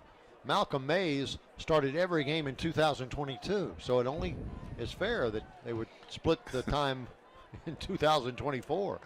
1st and 10. Back to pass. Goes Zealous. Going to whip it downfield. That ball's going to be overthrown. I tell you what, with the aggressiveness of Coach Mike London, he's right now thinking he's going to get that ball back and with another chance to score with 2 minutes. Absolutely. Absolutely. Never satisfied. Never too much, never enough.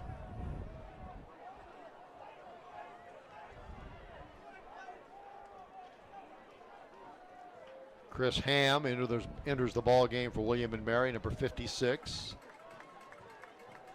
Third down and 10 to go for the Pirates.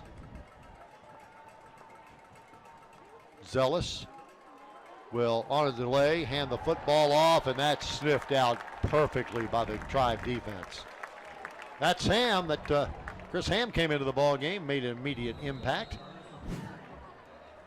And it's 4th and 10, and before we watch the punt sail off of the foot of the Hampton Pirate, we're going to time out on the field because it is the 2-minute warning here at Zabel Stadium. First half action with the score William & Mary 21 and Hampton 7. We'll be right back. A1 American keeps your plumbing perfect at your home and business. Fix those leaky toilets and faucets, dripping shower heads, water heaters, and slow drains now. Book before 5 p.m. Monday through Friday and get $75 off. Hurry, this offer ends September 30th. Homeowners and businesses, don't delay. Schedule your A1 American HVAC fall maintenance today, especially if you've had cooling problems this summer. Right now, get $650 off any replacement AC and heating system. Hurry, this offer ends September 30th. Hey you doom scrolling. You're gonna want to see this. It's Oopol, the app that rewards you for your time.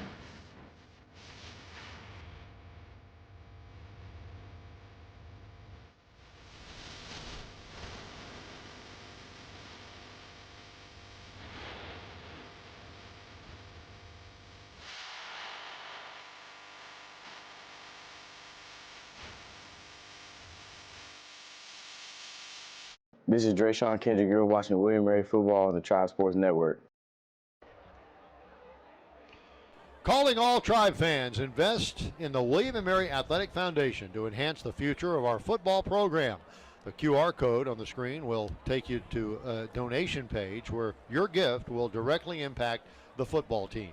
Your support moves us closer to the $1 million goal and provides critical resources for our student athletes. Your generosity is invaluable. Thank you for making a difference. Sean Knight, you and I have talked many times about this university and your degree from here and your success in life and helping others. And I think I know anyway, to a large part because A, you played football in that team sport, and B, you played it here. It is a special place. It's a special community, and again, we really appreciate the philanthropy of our alumni and others who are friends of the program. And again, I've said this before on air, contrary to popular thought, there are no state-supported funds supporting the athletic department. It must be self-sustaining, and so we really appreciate the generosity of our philanthropists and supporters of the program. Again, we get fine young people coming in, and we hope to send them out even finer when they leave the university. And they did in your case. Here's the kick by Starling, and it is a beautiful kick. He back, and he's going to give Kendrick it's a chance to run it back, and he does so in great form. Drayshawn rushed out of bounds inside the 50 at the 49-yard line, so that was a 42-yard punt in about a 21-yard or about a 17-yard return. Good field position for William & Mary. Good field position again. At the end of that last drive, I talked about the cumulative effect of these offensive drives on the Pirate defense. It doesn't matter how good a condition you're in. They've been on the field a lot of plays now that over time that can wear on you. Give you an interesting stat in a few moments. Pretty impressive, this Tribe offense. Man in motion is Robertson. 1st and 10 of the 49-yard line. Darius Wilson back to pass the football, setting up a screen to Malachi Emo. He's got some running room inside the 45. Spin move of the 40 and down to the 39-yard line. I believe it'll be enough for a first down for the Tribe, and they do move the chains. 1st and 10, William & Mary. Well executed. See, Caden Lynch was trying to get out there in front of Malachi. Malachi wouldn't let him get out there. Good job by Ryan McKenna leading the way.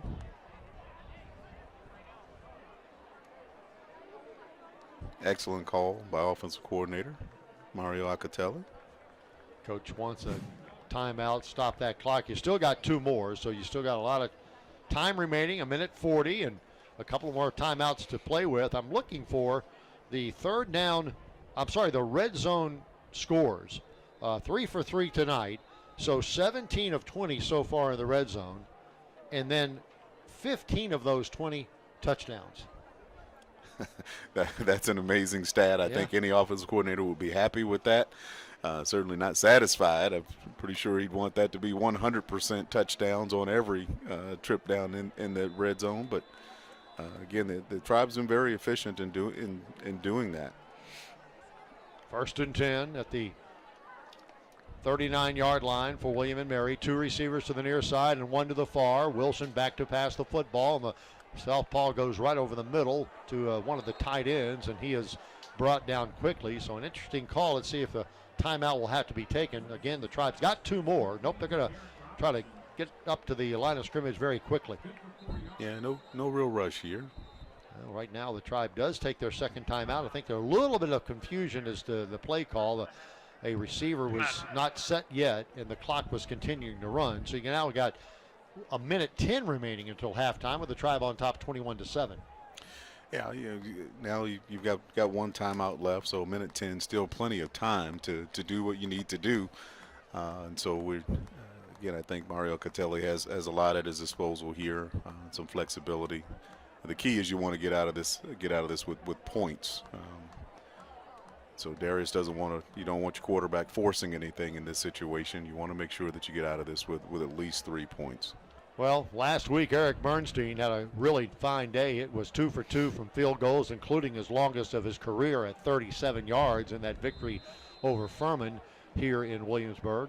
And here we go on 2nd down and 6 to go. 2 wideouts to the near side. Wilson back to pass the football. Got to throw that ball in the dirt to Malachi Emo. That might have been a pretty smart play. Now, it was thrown low, so Malachi was the only one that's going to catch it, but that stops the clock. Stops the clock. Catch a break with that. Big 3rd down play here. Like to at least get some positive yards out of this, so if you don't pick up the 1st down, you at least give your kicker a little help with field position. Yeah, this actually might be 2-down territory right here. I doubt they put Eric out there to try a 52-yarder, but we'll see. 3rd down and 6. Back to pass. In the pocket. Darius Wilson going to run that football. He has a 1st down and then some. He gets away at the 25-yard line and then slides down safely at the 21. So that will move the chains for William & Mary and stop the clock momentarily as they reset, as they get the chain gang going. 1st and 10, William & Mary. Actually, the clock continues to run with 49 seconds remaining.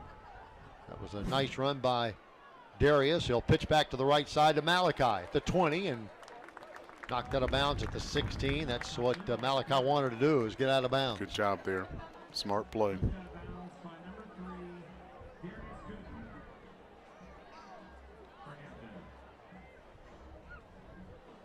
As we mentioned earlier, Brian Mann, the Director of Athletics, will be our halftime show guest. Hope you'll stay with us for that. Also, Lee Hoagland, the Executive Vice President of Chesapeake Bank. It is Chesapeake Bank night here at Zabel Stadium, and an outstanding crowd on hand as well. Beautiful night. Tribe on top, 21-7. Wilson gonna roll to the left side, now gonna run that football. He is hit pretty hard, or he may have ducked under the hit. I think he got underneath. At the 16-yard line. But nonetheless, the Tribe has to use their final timeout.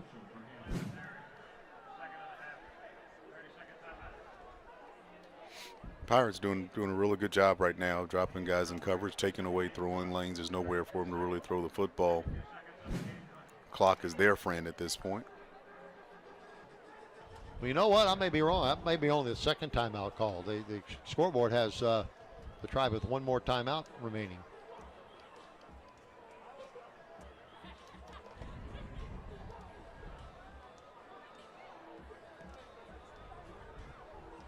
Parents Weekend here at Zabel Stadium. Next home game will be homecoming. That's Saturday, October the 19th versus Campbell. That is a 3:30 game. Always well attended.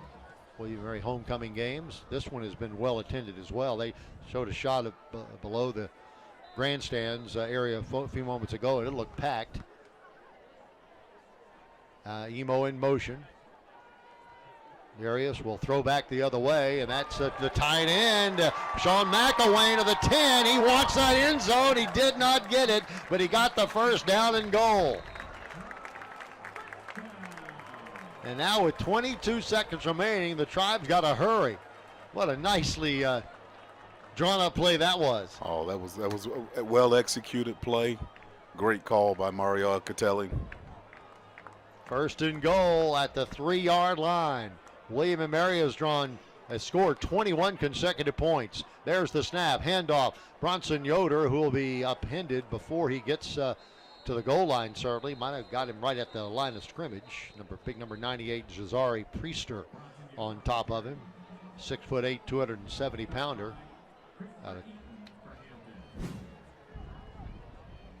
The throwback here, it worked. That's an excellent call. You see the big boys out in front. And indeed, the last timeout has now been called by Mike London. So the ball is sitting at the 3-yard line near the right hash mark.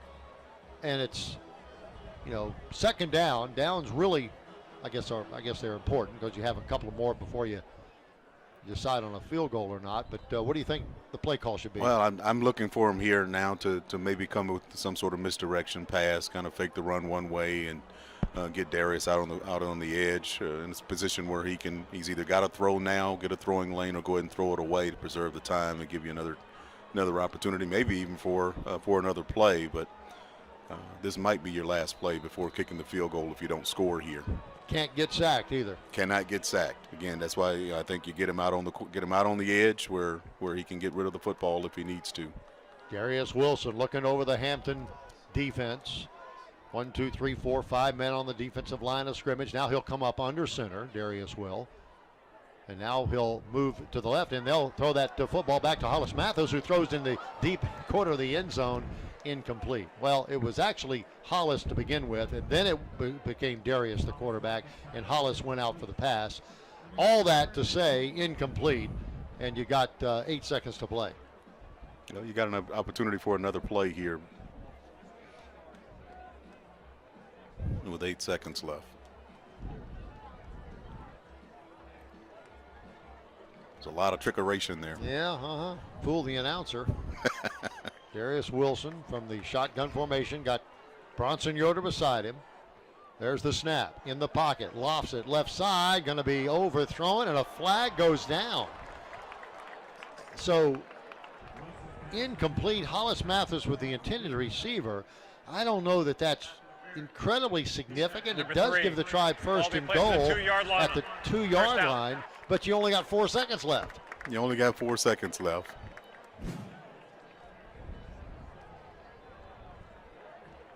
There's the call, and right in front of the official.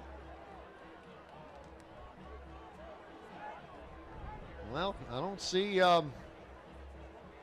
Eric Bernstein. So the Tribe's going to go for it. Presumably the final play of the first half. We'll see. Quarterback is flanked by a couple of running backs. Darius Wilson is the man. Man in motion coming back this way. He will hand the football off to Bronson Yoder, who will try to get to the end zone, and Hampton will stop it. And that will be how the first half comes to a close.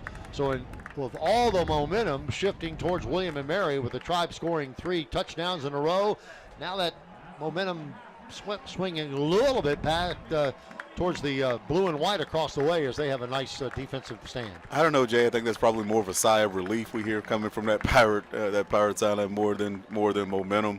I think the Tribe still goes in with a tremendous amount of momentum. I think the question we'll need to answer, or the Pirates will need to answer, is will halftime help their defense kind of catch their breath and come out and try to make a better effort at stopping the Tribe. Well, the Tribe scored 3 touchdowns. Emo, Kendrick, Drayshawn Kendrick, and Bronson Yoder have hit pay dirt. The Tribe goes on top 21-7 at halftime. Back with our halftime show after this. Timeout from Van Wagner on the Tribe Sports Network.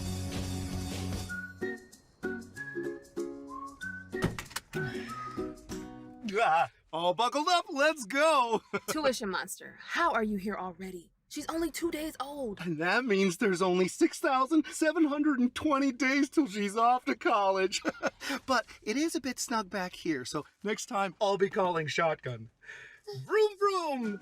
Tame the tuition monster with the Virginia 529 savings account. Learn how at virginia529.com. There's smart, there's street smart, and then there's Bayport Smart. You deserve to be happy, healthy, and financially wise. And Bayport gives you the checking rewards to get there. Like get paid up to 3 days early, earn 3% cash back on debit card purchases, or 3% APY on average daily balances, plus free access to your credit score and report. Sound smart? We think so. Learn more at bayportcu.org. Smarter banking for life. There's a new home for care in Richmond. A hospital for kids unlike any other. Because in your child's life, you'll never know when you'll need help. You'll never know who you'll need. You'll never know what is possible. But you'll always know where it will happen. The new Children's Tower, unlike any other.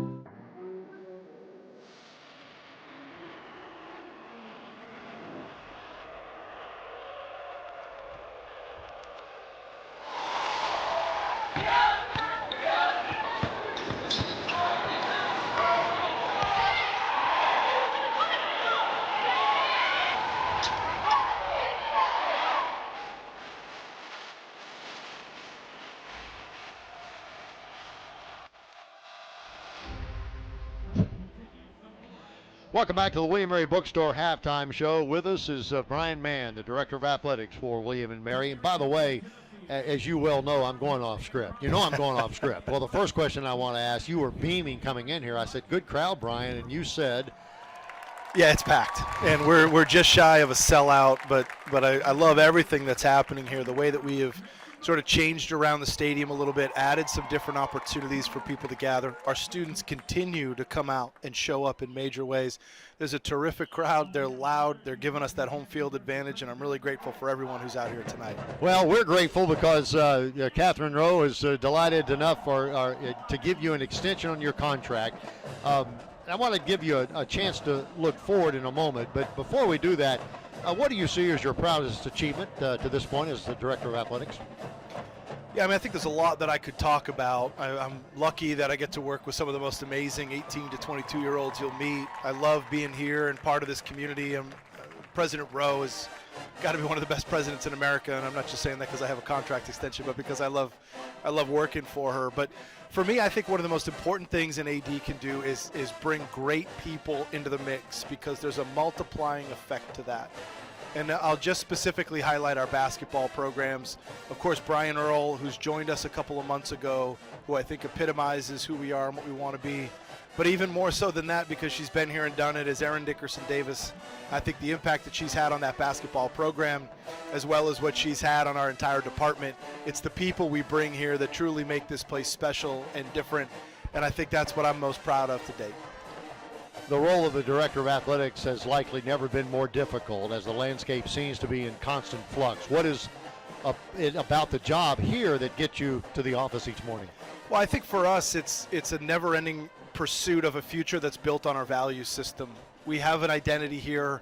We know what we're trying to do. We want to compete for and win championships and be nationally relevant in every single sport that we have. That's always going to be our pursuit. But we want to do it in such a way where our student athletes are going to pursue their education.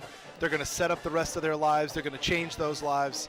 It's what happened to me at one point in my life, and I'm incredibly lucky that I get the opportunity to give back. So what I say to our folks is that the future is going to look different, but it will be familiar, and that it will be built on the values and the foundation of who we are that has been in place for a long, long time, and that will always be how we pursue change. For those watching who aren't aware, could you share a Cliff Notes version of the pending NCAA legislation and how you see William & Mary moving forward under it? You've got 7 seconds. Yeah, I have no idea how to do that. Look, what I'll tell you is that the relationship between student athlete and institution is changing in ways it's never changed, and it's changing more rapidly than it ever has before. The proposed settlements are going to include back pay to student athletes, who were not able to capitalize on their name, image, and likeness. It's going to include revenue sharing moving forward, and it's going to include roster limits that haven't been in place before instead of scholarship limits. Massive changes to the industry. But the impact on William & Mary will be financial. There'll be a financial hit that we'll have to take from NCAA distribution. The number of opportunities that we can provide to young people may shrink if the roster limits go in place, and that truly hurts. But for the most part, because we play FCS football, because we're built on our education and the degree that we have, again, it will change and evolve, but it's going to look really familiar to the people that know and love William & Mary. How's the renovation coming at Kaplan Arena? I've never been more excited to see rebar, Jay, than I have these last couple of days. But the building's starting to come out of the ground. The crane that hangs over Kaplan Arena is an exciting thing, as you can see here up on your screen. But look at the walls coming out of the ground. They're moving quickly. And this facility, including additional renovations inside Kaplan Arena, it's going to change the day-to-day experience of all 500 of our student athletes. It's the way that we double down on creating an epicenter of support. There'll be a second weight room, an academic support lounge, a beautiful sports medicine facility, in addition to locker rooms and coaches' offices and a practice court. It is a comprehensive push forward that's going to affect everybody. I'm thrilled, and I look forward to celebrating it with you all sometime in the fall of 2025. Speaking of celebrating, I'd love for you to go back to that picture that we had of you when you accepted the job 4 short years ago. If the crew can get that together, that's one thing. If not, no problem. But excitement for the coming basketball season. I mean, with the two coaches you have hired, Coach E, there you are. And if we could get a side-by-side of him now and then, you know, it's almost like a presidential thing. You look at him day one and the aging up. Look at that guy. He's so full of hope, so full of optimism. No, but seriously, speaking of hope and optimism, this Tribe basketball program in good hands with the two coaches. Yeah, I mentioned Coach E on the women's side. I mean, she is building something meaningful. It's something that's going to last. They're getting better and better each year. They're evolving to make sure they're able to compete in every direction in the CAA. I love what she's doing. I'd encourage anybody who's a basketball fan to come out and see our women's team play. It's something special. And then Brian Earl on the other side, who just has an amazing pedigree, not only as an Ivy League Player of the Year himself in the late 90s at Princeton when they were, really making noise, but also what he did at Cornell and the way he built them into a perennial power. The style of basketball he plays is incredibly exciting. I encourage everybody to get your tickets and get in the arena because you're not going to want to miss a minute of it. TribeAthletics.com. TribeAthletics.com is where you can go for all things Tribe, including those season tickets. Brian, man, thanks so much for joining us. Yeah, I appreciate it, Jay. Is this year 43, Jay? Is that what we're celebrating? Year number 43. Great. It's been fun. I'm 40 behind you, but I'm going to catch you. Yeah, thank you, my friend. Thank you, sir. Brian Mann, the Director of Athletics, will be back with more of our halftime show presented by the William Mary Bookstore after this timeout from Van Wagner on the Tribe Sports Network. Good job, yeah.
What makes Chesapeake Bank different?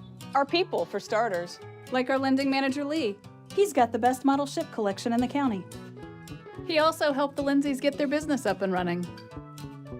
Guys. Welcome back to Halftime. With us is the Executive Vice President of Chesapeake Bank, Lee Hoagland.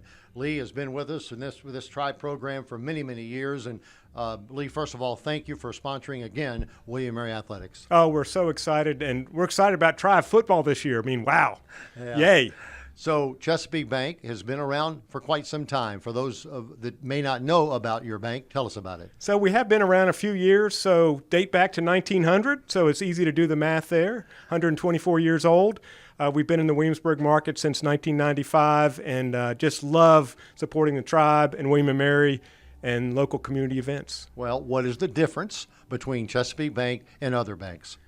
We like to think it's our people. A lot of the banks talk about their technology. Like technology is technology first. We think it's people first. So whether it's our employees or our customers, we think they come first before anything else.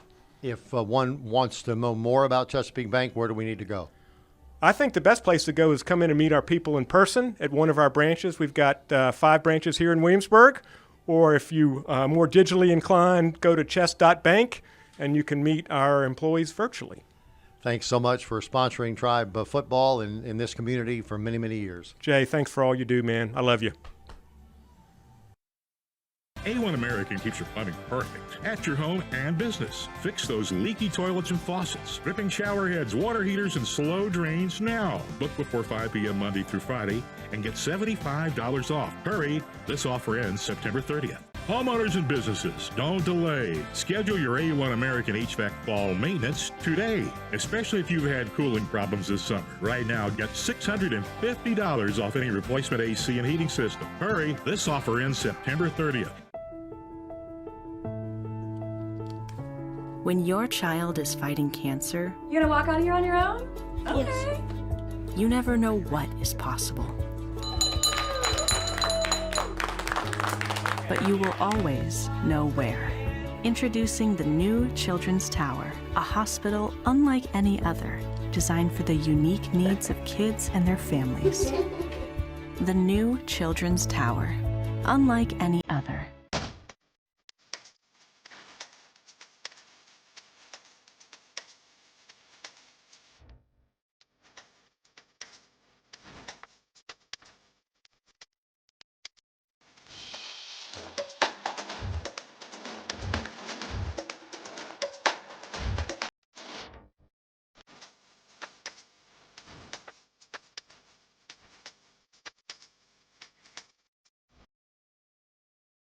Here at William & Mary, I don't have to make any sacrifices in my education. We are a liberal arts institution and a research university. We have a small, tight-knit campus, but also there's always a new friend to meet. Campus is beautiful, and I call it home, but there are also amazing study abroad opportunities. William & Mary encompasses everything and anything you could be interested in. There is so much room for exploration.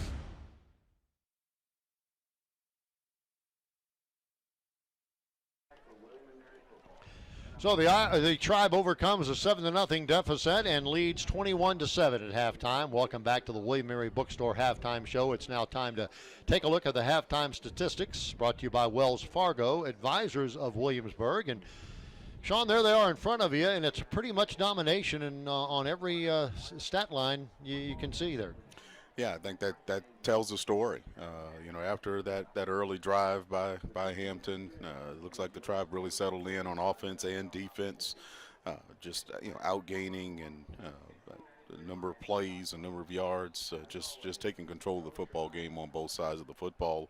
Be interesting to see how the Pirates respond now coming out of halftime. Now the Tribe's been really good about making halftime adjustments. Of course, that new rule with the NCAA and allowing the use of tablets has probably been very instrumental for a lot of ball clubs. I think the Tribe has really benefited from that, being able to actually show the players, what's happening and the adjustments that they're seeking, rather than just describing it or telling it to them. But it'll be interesting to see how the Pirates respond coming out of halftime. I'm sure their defense could really needed that break. They were on the field quite a bit there in that first half, so it'll be interesting to see how they respond. Let's get to the highlight portion of our halftime show as the Tribe rolling up over 300 yards in total offense, but it was not much until after this play as Burris, their outstanding running back for Hampton, goes into the end zone and gives the Pirates a 7-0 lead. From that point on, it was guys like Malachi Emo, and you were giving a lot of credit to the blockers in front of these running backs, the reason for the success. Really, I mean, we talk all the time about the great job that the offensive line is doing. Ryan McKenna, Caden Lynch, Charles Grant, Mark Winswald, Grant Cleveland-Smith, but it's the blocking on the perimeter that's really allowing. Here's a really spark of the game. I think this ignited not just the offense, but even ignited the defense to even raise their level of play. Just a great catch by Drayshawn Kendrick in the corner of the end zone. Just a great effort, good throw, and an even greater catch on the back end of that. Today's Spark of the Game brought to you by Steve Sparkman Financial Services as the Tribe goes on top 21-7 before the best crowd of the year. They have not given us any numbers yet, but I got to believe it's 10,000 plus on hand as William & Mary leads this football game 21-7. Yeah, great looking crowd on this family weekend, and just really excited about it. And they're seeing a good performance, a solid performance by the Tribe. Again, we were talking about just the running game, and in order to really be dominant in the running game, it's about more than just the five guys up front. You've got to have people blocking out on the perimeter and out on the edge, and the receivers as well as the tight ends have been doing a really good job blocking out on the perimeter, allowing those backs to get more yards after they've crossed the line of scrimmage. So again, I think they're doing a really good job. I think Mario Alcatelli, the offensive coordinator for the Tribe, is probably really pleased with the first half, but again, want to see them get out and start fast in the third quarter. A coach with no less credentials than Bear Bryant said that the first 5 minutes of the second half, most important 5 minutes of the entire football game. Absolutely. It'll set the tone. It doesn't matter how good things were going or how bad things were going in the first half. That start of the second half is going to mean everything.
And we are back to the William & Mary Bookstore halftime show. Now time for the Out of Town Scoreboard Show, brought to you by Embassy Suites by Hilton, the official hotel partner of William & Mary Athletics. And as you look around the league, Richmond with a quality victory as they are playing better football of late with a 10-point win over Elon. How about Monmouth, a team that has just joined the league, trouncing Fordham today 63-21. Campbell, the homecoming opponent, defeated Delaware State today 44-41, a future game on the tap for William & Mary. Stony Brook also, the Tribe will be going to Stony Brook this year, beat Morgan State 22-3. Delaware all over Sacred Heart 49-0. Villanova at halftime leading LIU 17-0. And North Carolina A&T and South Carolina State in a 10-10 ball game. So that's the out-of-town scoreboard brought to you by Embassy Suites by Hilton, the official hotel partner of William & Mary Athletics. And now it's time, and it's a good thing you only had about 17 seconds, Sean, but you got to give us some second half what needs to happen for both teams with the second half adjustments. Well, I think the Tribe needs to continue doing, what they did in the first half. I mean, running the football very effectively, and then mixing in some high percentage throws for Darius Wilson defensively. I think they're doing a really good job of doing what they wanted to do, maintaining their gap integrity and making sure they've got ahead in every gap, making it difficult to run. I think for Hampton, I'm surprised they haven't really gotten Elijah Burris more involved in the offense. I mean, he's the guy that makes all of that go. I think they might have gotten away from him a little prematurely, but again, it's only a two-score game, and so I think for Hampton, I think they need to settle back into their original game plan, running the football, establishing control of the line of scrimmage, and getting Elijah Burris going. I think he makes everything else open up for them. Well, and you made the point. There's only a two-score game in spite of the Tribe dominating statistically. Yeah. They get a touchdown on this first drive, or even any time of a score. And, boy, things are going to be getting a little tight out here in front of over 11,000 fans, 11,317. Great crowd on hand tonight. Great family weekend crowd. The crowd has been energized and involved and engaged in the game the entire time. It's a really nice night for football. And, again, the Tribe's playing well. But we've got 2 quarters of football to play, and we'll see if they can hold on. Well, let's see who answers the bell, and we'll start quarter number 3 at quarterback for the Hampton Pirates. There's that big offensive front line that we've talked about, averaging around 325 coming out, and it's going to be number 1, Chris Zellis, as the starting quarterback here in the third quarter for the Pirates from Hampton. And he gives them the more explosive run pass option off that read option with Burris. Throw back right side complete. Down the sideline he goes and out of bounds at the 34-yard line. That was number 14, Brennan Ridley, out of Richmond, Virginia, 5'11" freshman. Pretty good speed there. High percentage throw coming out of the halftime break. Second down and 2. The quarterback will keep that football. He'll get a first down across the 40 and out to the 43. Marcus Barnes makes the stop. And those are the kinds of things that Hampton does exceptionally well. Zellis is very good with that read option and making good decisions. I think Hampton just needs to continue to settle into their original game plan. And before the crew chain gang gets the chain set, it'll be a run by Burris off to the right side, and again, Marcus Barnes chasing him out of bounds, feathered that one out nicely. The senior out of Jeanette, Pennsylvania, makes the stop, and it's now second down and 10. And we saw this, in the first half on that first drive. They had so much success going with pace, and so it looks like they're trying to start the second half like they started the game. 3 receivers to the near side and 1 to the far, and the official comes in and blows the whistle before the ball is snapped. Hampton, their first of the half. Hampton calls a timeout on a second down and 10 this early in the second half. Kind of a surprise there. Yeah, that's something that could come back to hurt them a little bit later. A lot of times, as a coach and as a player, as a quarterback, you might be a little more liberal with your timeouts in the first half, but that second half, those timeouts are at a premium. So. There's a good look at Trent Boykin, who's got that interim tag on him, interim head coach at Hampton. He's got his ball club playing really good football. So it'll be interesting to see how long they leave that interim tag on him.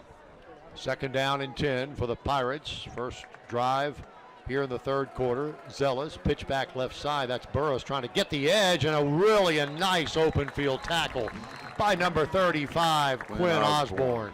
That is a really, really good football play. Quinn showed some speed there too, didn't he? He did. He really did.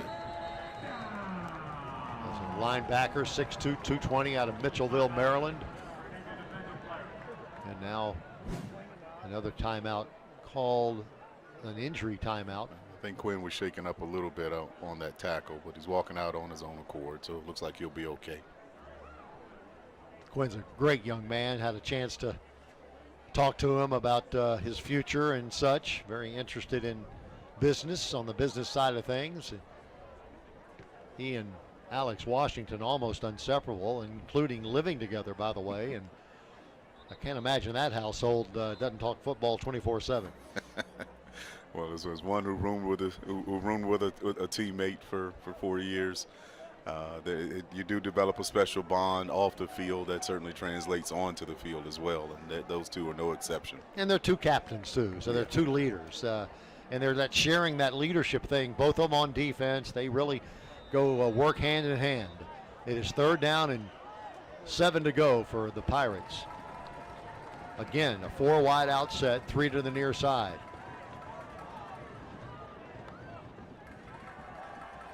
Zealous over the middle, and that ball is going to be incomplete.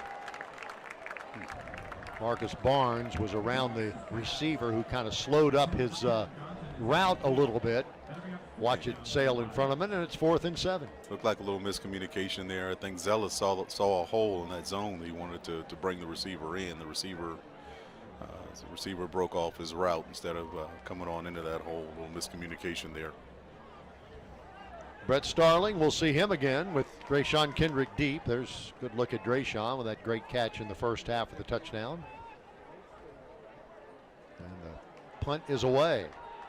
Drayshawn will call for a fair catch, bobble that football, and pounced on it at the 5-yard line.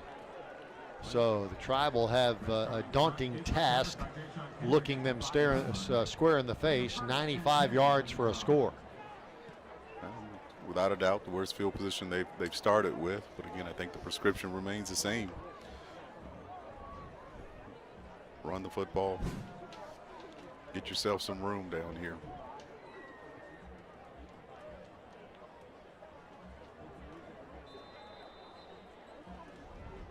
Tribe will come out with Darius Wilson, number 11. But the Pirate defense couldn't ask for a better place to start out this. Darius threw his 50th touchdown pass of his career earlier tonight. Hand off to Bronson Yoder, who will get 10 yards very quickly off the right side, taking advantage of Greg Klinging-Smith. And Bart Francois back in there. Hayden Rayleigh at times. Ryan McKenna, the center, all doing a fine job there. That's a 10-yard pickup, makes it 1st and 10 to the 15. And the Tribe opening this drive, again controlling that line of scrimmage.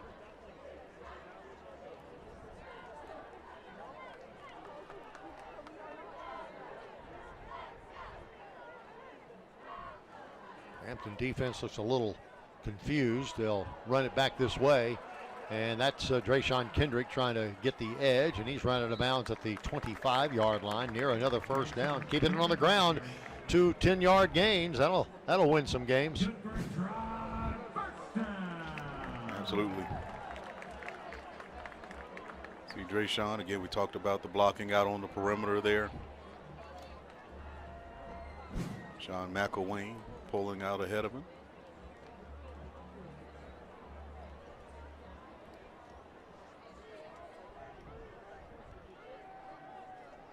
Tribe with 180 yards on the ground in the first half. Now 200 yards total on the ground. And here's 15 more.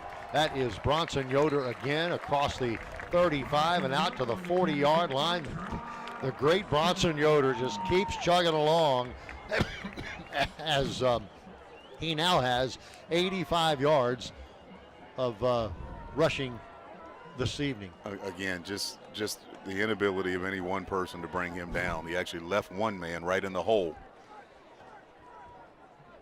1st and 10 at the 41-yard line. This drive started at the 5. 3 plays later, all on the ground. It's now at the 41. And here's Malachi trying to get more, and he'll sidestep and step out of bounds at the 44-yard line.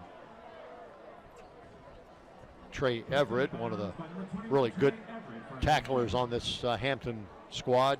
Number 21 makes the stop. He's a graduate.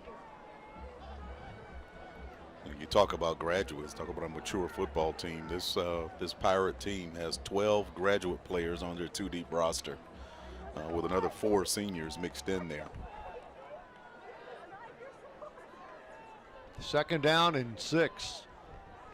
Over 11,000 on hand this evening here at Zabel Stadium. Here's Malachi with a great move inside across the 50 and down to the 48-yard line. Mr. Official, move those chains. 1st and 10, William and Mary. Malachi Emo getting into the act. That 11-yard run gives Malachi 60 yards on the evening. Charles Grant just completely washes that line down, and Greg Klingensmith, pulling around the outside. Just the Tribe just continuing to dominate the line of scrimmage right now. Josh Guilford makes a catch over the middle for about 5 yards. First pitch and catch of the second half right there. They haven't needed to use the left arm of Darius Wilson in the second half. It's all been on the ground until now. 2nd down and about 6.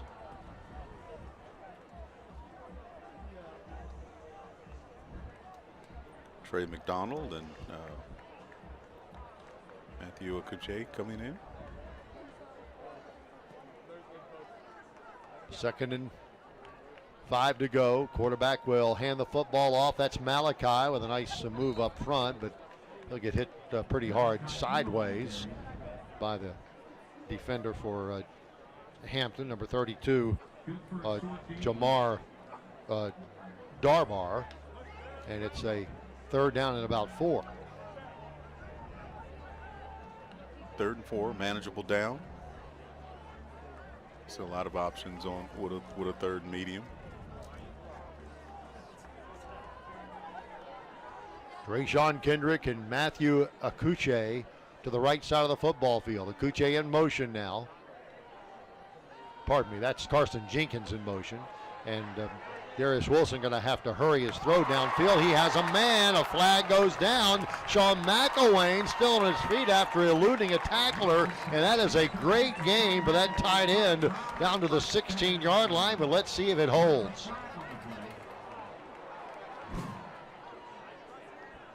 Great job of Darius getting outside, keeping his eyes downfield. Offense, number 9, 15-yard penalty.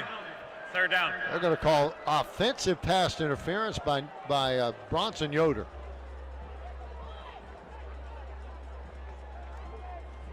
Negates about a 25-yard play and a great catch and run by Sean McElwain. Couldn't really see what happened or what the officials might have seen in that replay.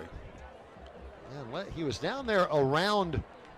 They had two receivers in the same area. Maybe they think he picked a defender, but I didn't see that. I didn't see it that way either. It looked like he was trying to get open himself. Yeah. Maybe the official saw something we didn't. Often the case. 3rd down and 18. Wilson got his hands full here, leading this football game 21-7. He'll roll to his left and now going to tuck it under and run the football inside the 50 and spinning down to the 46-yard line. So he gets a lot of the penalty yardage back. It'll bring up 4th down and 9, and Coach Mike London will make a decision here. There's a flag on the play. Flag is on the play, another one. And again, it's against the Tribe.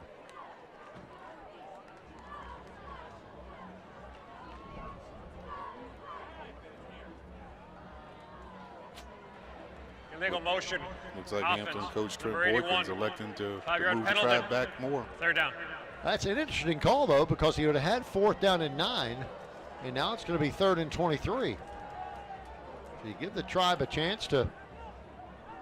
I remember in the offense that you ran, Sean, in that era, when something would happen like this, I'd kind of be thankful that they let you have one more play, even if it is 23 yards. Yeah. I'm thinking you're taking a risk. Offensively, that's the mindset. I think, Coach Trent Boykin here is playing the field position game and hoping to get a stop here. Yeah, Wilson's got to get rid of it in a hurry. He does so. Got a couple of blockers downfield. Malachi Emo inside the 50 and fumbled the football out of bounds at the 47-yard line. So about a 12, maybe 13-yard pickup. It'll ring up 4th down and 10. And on comes the punter, Ruben Anderson. Well, that decision netted Coach Boykin 1 yard. That's right. A genius. Remove that interim tag. Ruben Anderson gets it away quickly. End over end kick, tough to handle at the 5-yard line. And the Hampton deep man catches the football and falls down to the 6. So when we return, Tribe has turned the field. They started the drive at the 5-yard line, and now it's on about the 5-yard line for the Hampton Pirates. 7:42 left in the third quarter of play. Tribe still on top 21-7 from Van Wagner. You're watching the Tribe Sports Network.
Have a sprain or a strain? Fast relief is easy. VCU Health offers same-day visits, on-site x-rays, and free patient parking. VCU Health at William & Mary is now conveniently located at 332 North Henry Street in Williamsburg. About midway through the third quarter, no blood by either team in the third quarter thus far, so the Tribe, I would say, has won the third quarter simply by holding their lead 21-7. Yeah, I don't know the holdout. They're not, they're not playing bad football. Just again, not quite as clean as they'd like with some penalties here. But here's a handoff as their backup quarterback Malcolm Mays begins this drive, and I believe that was Snipes, the ball carrier. Snipes earned the position after rushing for 152 yards all of last year. Jaquan made quite an impression last weekend against Howard. Snipes ran for 117 yards and 2 TDs. Yeah, that young man had a great week last week. And Coach Trent Boykins and offense coordinator Bobby Blizzard for the Pirates might be trying to see if he can add a little spark here tonight. 2nd down and 8. Quarterback will fake a handoff. Mays hitting the back in the end zone, but not quite taken down. Elijah Rayner, the incredibly talented young redshirt freshman linebacker, nearly got himself a safety. The man was knocked down at the 1.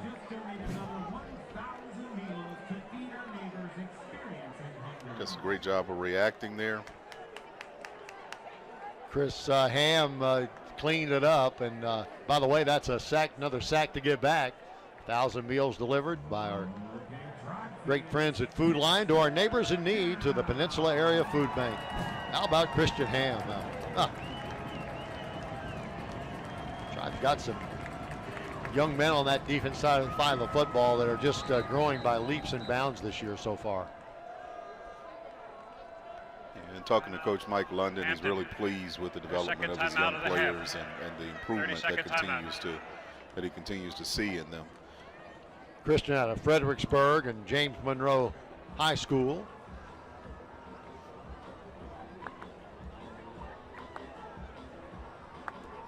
And boy, Hampton called their second timeout. 3rd down and 16.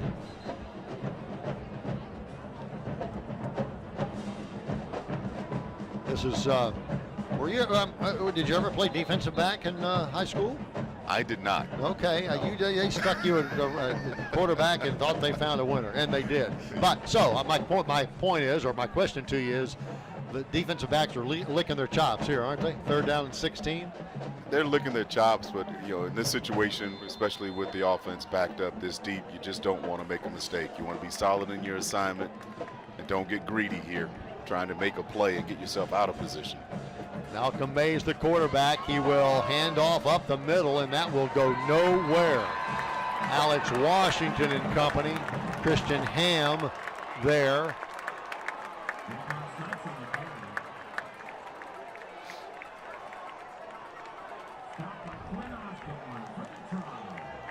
Great job defensively for the Tribe as they almost got another safety on that play. This is a precarious situation for the Pirates here. Here you see the replay. That Tribe just gang tackling every. Quinn Osborne was in on the play as well. So the punter punts from deep, and his heels are almost out of bounds in the back of the end zone. They get it away. It is a returnable kick and short, taken at the 40-yard line up to the 30, very quickly cutting out to the left. That's Trayshawn Kendrick inside the 30 to the 27-yard line. So the Tribe will have their best starting position of the day on a very short punt from his own end zone. Well, Jay, Hampton coach Trent Boykin tried to take advantage of some field position by taking that penalty. It looks like the field has flipped the other way. Yeah, good point. In the Tribe's favor here, because of that outstanding play by the Tribe defense.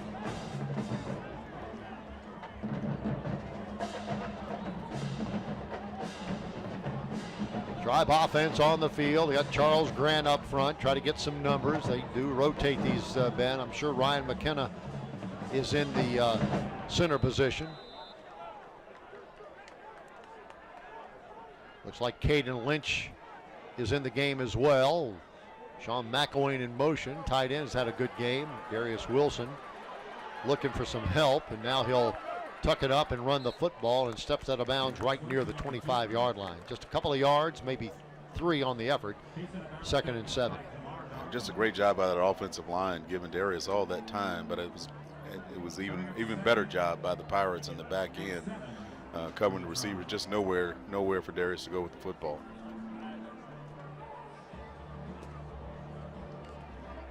Number 79 over there, Greg Klingensmith.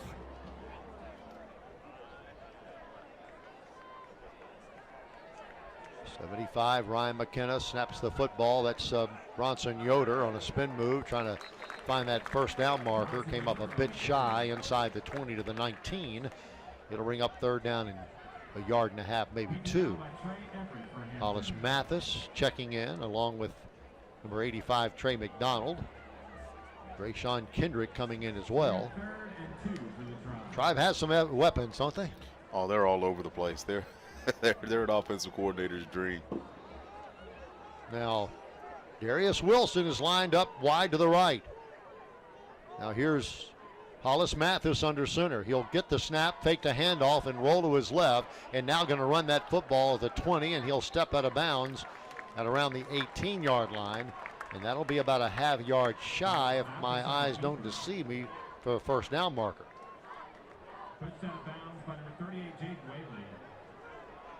Whaley on the stop for the Hampton defense, and it is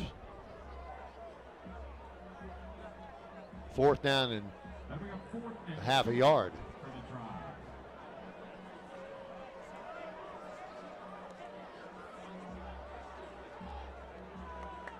Power formation, handoff. That's Bronson Yoder, who will dig forward for the first down. 5 or 6 Hampton Pirates try to bend him backwards, but it's hard to bend a rod of steel, and it'll be a 1st and 10 for William and Mary. Good job by Bronson Yoder bouncing it initially, but then getting north right away to pick up the first down.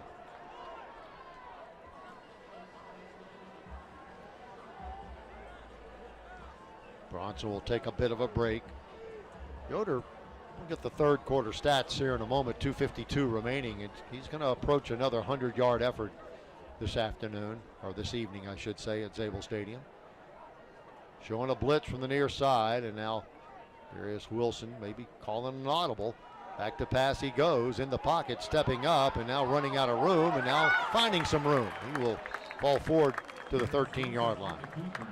Made something out of nothing there, and again, got to give credit where credit is due. The defensive backfield of Hampton doing a nice job. Yeah, we talked about their athleticism and their, just how solid they are in the back end, and they continue to demonstrate that time and time again. Just nowhere for Wilson to go with the football. They're just doing a really good job of covering in the back end. Free safety Trey Everett made the stop out of Pahokee, Florida. 2nd down and 6 to go. Hand off, Bronson Yoder. He got inside the 10, breaking tackles inside the 6-yard line down to the 5. Mr. Official, move those chains. Not only is the Tribe in the red zone, they are 1st and goal to goal. Yeah, we continue to talk about how the offensive line just continues to drive and reestablish that line of scrimmage down the field. And there again, you can count 4 or 5 of them down there, all blocking downfield. Good, solid blocking out on the perimeter as well.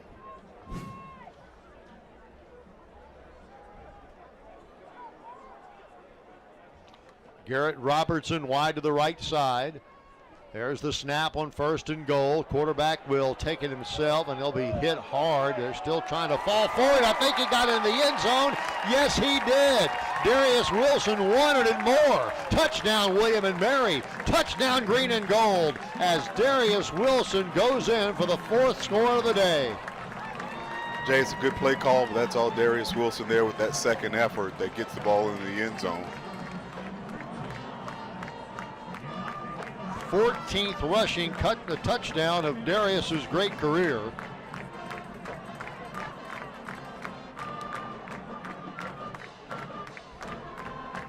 He's passed for 38 now. And the extra point is up and good by Mr. Bernstein. 1:06 remaining in the 3rd quarter of play. The score, it is William and Mary 28 and the Hampton Pirates 7. Then all the Tribe tonight after that first touchdown by Hampton. We'll be back after this timeout from Ben Wagner on the Tribe Sports Network.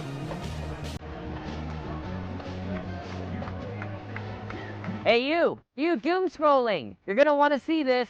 It's FloFootball, the app that rewards you for your time.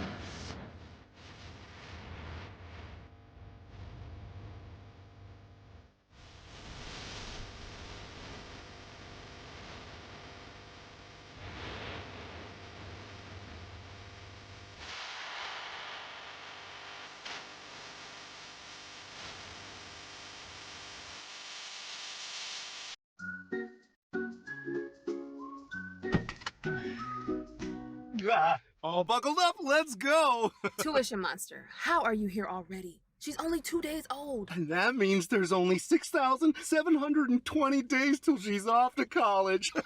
But it is a bit snug back here, so next time I'll be calling shotgun. Vroom, vroom! Tame the tuition monster with the Virginia 529 savings account. Learn how at virginia529.com. Hello, this is Ryan McKenna. Homecoming weekend is coming up October 18th through the 20th. Make your plans to return to campus now as we play Campbell in our homecoming game with a 3:30 kickoff. Secure your seat now at tribeathletics.com/tickets. Go Tribe. Good shot of Ryan McKenna, the center, who plays an integral role in that leading his team on where to block. That front offensive line done such a great job. And how about this desire from Darius Wilson? Well, that's just all effort. That's just all effort. And as you said before the break, wanting it more. Great job by that young man. So 4 touchdowns tonight. Boy, you They're the shining stars. Malachi Emo, Drayshawn Kendrick, Darius Wilson, and Bronson Yoder all getting into the end zone tonight. Darius threw one touchdown pass on that great catch by Drayshawn Kendrick. Well, we talked about this before. The commitment to the team, by all of these young men, understanding that everybody gets an opportunity to shine, everybody gets an opportunity to eat. And again, just a great job by offensive coordinator Mario Catelli of spreading the football around and giving them those opportunities, putting the players in that kind of position. They put the stats on the board a moment ago. 412 total yards for William and Mary. We're not into the fourth quarter yet. And by the way, about 127 total yards for the Hampton Pirates. The Tribe defense has been locked down since that opening drive. Since that opening drive, they've really settled in and doing what Coach Bo Revel really wanted them to do, and again, being solid in their assignments. And you see that in the way that they've got a hat in every gap. They've got a player in every gap. They're setting the edge and playing solid team defense right now. Tribe trying to go to 10-0 overall against this Hampton Pirate bunch. This series started back in 1997, so my colleague here, Sean Knight, was quarterbacking a bit earlier than that. Not much, but a bit earlier than that. Never had a chance to go against the Hampton Pirates. 1st and 10. Quarterback, I believe this time is Mays, maybe. And the handoff to the right side. That's some pretty good running room. Burris. Yeah, got Zealous back in. It is Zealous, okay. Elijah Burris on the carry, 5'10", 205-pound senior out of Gastonia, North Carolina. Goes off limping a little bit. Jaquan Snipes in the game. 2 receivers to the near side and 2 to the far. Handoff to Jaquan Snipes. Will crawl across the 35 and get out to the 37-yard line. And that'll be a first down opportunity for the Hampton Pirates. Hampton just trying to get something going now. Again, still plenty of time. You still got a whole quarter. Tribe leading it 28-7. Probably the final play of the, well, maybe not. He's going to pass the football downfield. He has overthrown his intended receiver, Brennan Ridley. Incomplete pass. I believe that might have been T.J. McGill. Yep, T.J. McGill.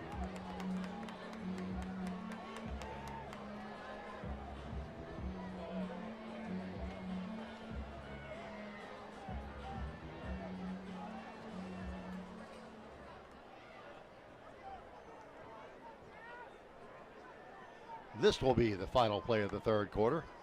Zealous hands the football off up the middle, and he's still on his feet inside the 40 and down to the 37-yard line. That time Jonathan Hammond makes the stop, and now 3 flags go down simultaneously. I'm not sure I've ever seen that. It was like synchronized swimming in the Olympics. All 3 went up at the same time and came down at the same time. Have no idea what this is going to be all about. Yeah, it's going to be unsportsmanlike conduct. Had a little extracurricular going over there, and then I couldn't see that player's number. But he came in way late and hit a Tribe player. You hate to see that. That's not a very smart play at all. Now the Tribe has gotten themselves in trouble this year with unsportsmanlike penalties. They have done a very good job tonight in staying away from those. I was at the quarterback club on Monday night, and one of the folks asked Coach London, is there anything you can practice to stay away from unsportsmanlike penalties? I thought, I can't wait for this answer. He said, yeah, sprints. So you got this, and then another Hampton player comes in late here. Right. That's on the other side. It's on the other side. Yeah, we really didn't see a whole lot number there. 2, it looked like.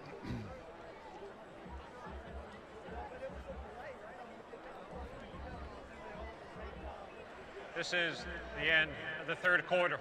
After the puck is over, We have offsetting, unsportsmanlike conduct fouls on both teams. Number 5 of William and Mary. Number 9 of Hampton. The foul's offset.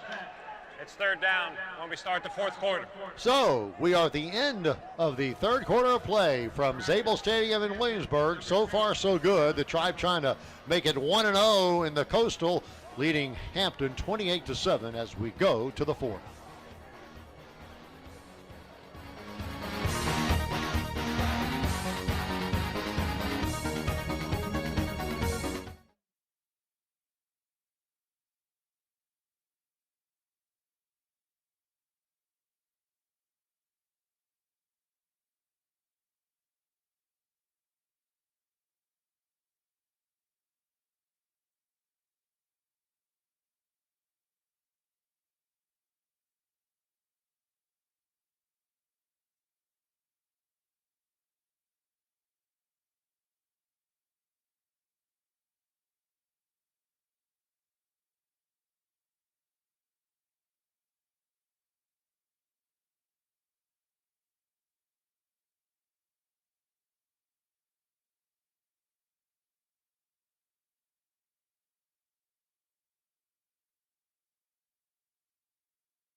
Earlier this evening, a William Athletics Department celebrated members of our premier giving group, the Griffin Society. Launched in late 2022, the Griffin Society recognizes the philanthropic individuals who invest in the long-term stability, growth, and success of William and Mary Athletics.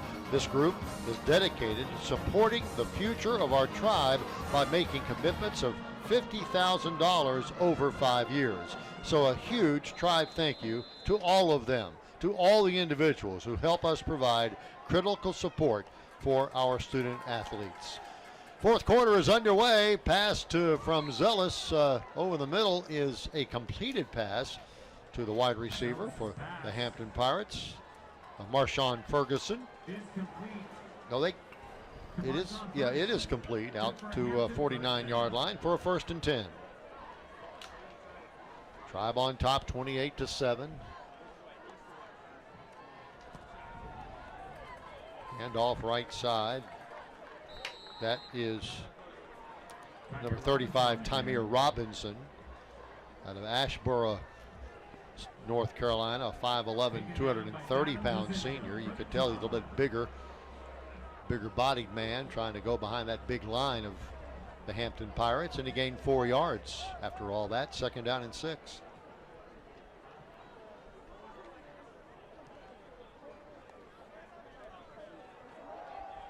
Hand off to Tymere Robinson again, who finds a little bit of an opening over his right guard, Allen, his right tackle, Orr, and he'll climb forward for a 1st down to the 38-yard line.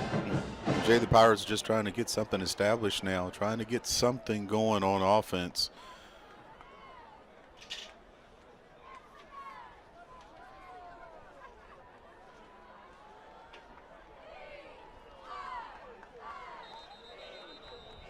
Low snap, but I think the official saw something before the snap. It's like they got Hampton for a false start. Hampton next week hosts Rhode Island. pardon me, they, yeah, it is next week, October the 5th, hosting Rhode Island. Next week, the Tribe goes to Towson for another 6 o'clock game, which I think is the fourth 6 o'clock game we've had in a row. I mean, for this old man, you know, getting up there, staying up this late for 4 Saturday nights in a row is not easy. Just don't make any plans for the day after. There you go. There you go. Back to Paz Zealous in the pocket. You know, he chased out of the pocket, going to run that football. He angles to the left and is hit abruptly and dropped at the 34-yard line. Good job by the Tribe, secondary and coverage.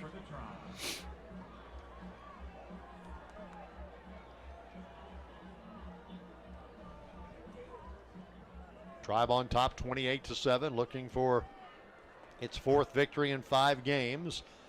11th in the country coming into tonight's action. Talk a little bit about that in a moment. The ball is knocked up in the air, I think, by DeZinjo, and yeah, it was Davin, and nearly intercepted, but incomplete. Get that right paw up in the air, huh? He does a great job of getting around the tackle. A couple of the Tribe players with an opportunity, but incomplete nonetheless, and it's 3rd and 8. Sean, your opinion of the 11th ranked position at this point in time? You think it's about right? I think it's about right. I think the trajectory of the Tribe. I think we're playing better each week. I think Townsend next week will, always present a test. Looking for the Tribe to seal the deal here, though. Rolls out to the left side, hurls it downfield. That is a catchable football, and it's incomplete. Wonderful job down there by Sasha Garcia. And you talk about a young man that's got great potential ahead of him. Sasha Garcia is that guy, a redshirt freshman from Clinton, Maryland. That's a heck of a job by Chris Zealous, making that throw knowing he was going to get hit. Takes a pretty good shot. And Kamari Gray just couldn't hold on to it. No, I tell you what, give Marcus Barnes some credit too. He was helping out Sasha in the end zone. So they're going for it on 4th down and 8. Zealous back to pass over the middle. That ball is knocked away by the Tribe defense. And that was a man that we haven't spoken a lot about this year, but as a true freshman, he started. Latrell Smith-Leaks makes a nice play. He's out of Phoebus High School in Hampton. Yeah, it's a great job breaking on that throw.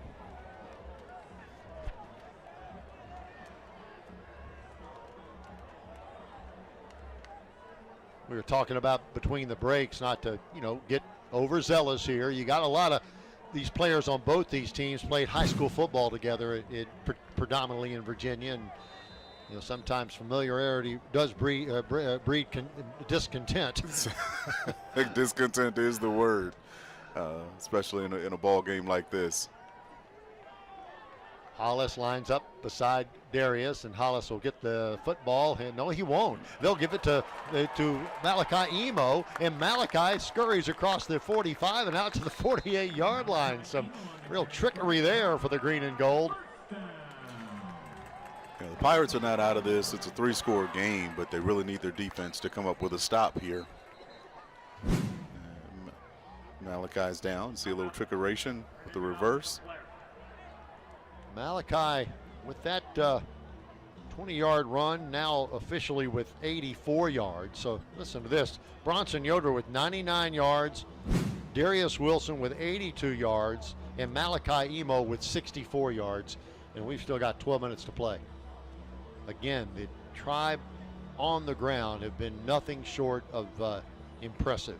Everybody eats.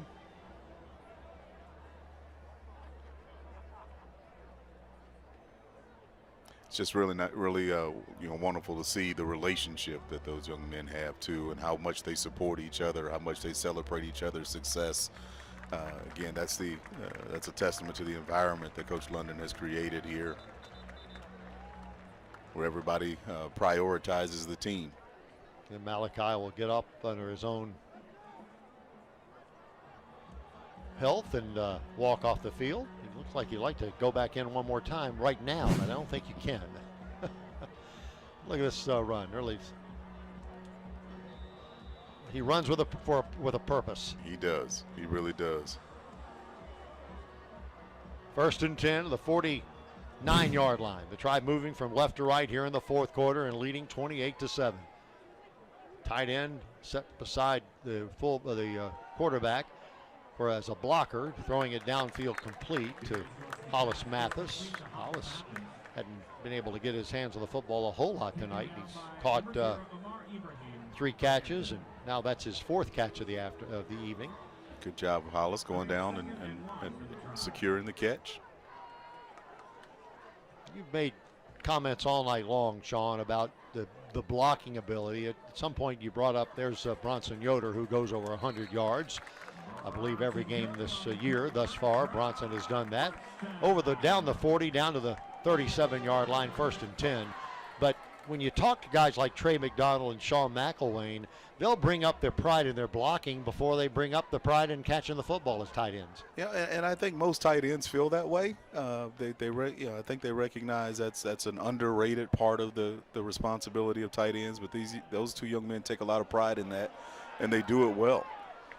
And again, in order for your running game to really have consistent success, you need someone out in addition to those first 5 in that interior to be doing their job and helping. And a lot of times it's those tight ends who get overlooked. But those young men do an excellent job. And Trey McDonald's one of those guys. We're talking about him. That was a 10-yard run by Bronson Yoder. Bronson now about 115 yards on the ground. 2nd down and 1. Actually, it was a 9-yard run by Bronson Yoder. Hollis Mathis in motion. They'll fake it to him. And now he'll throw out wide open down the left sideline of the 20 and the 10. Digging, diving. Did he get in? The pylon is down, and a late flag comes down as well. That was Sean McElwain trying to hit pay dirt. But there is a flag on the play. I thought he might have got the pylon, but he must have stepped out before he got there. Let's see what we can tell towards the tail end of this play that solicits the flag. Tiptoeing down that sideline. Good hit. You know what? They're probably going to call a block in the back for the Tribe defender. During the run, personal foul, illegal blindside block, offense number 81, 15-yard penalty. It'll be 1st and 10. Missouri.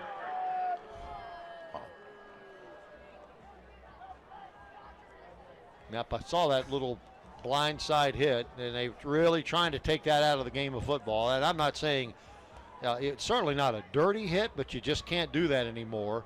That was Garrett Robertson, who will learn his lesson. But nonetheless, in your era, that would have been called a great block. Yeah,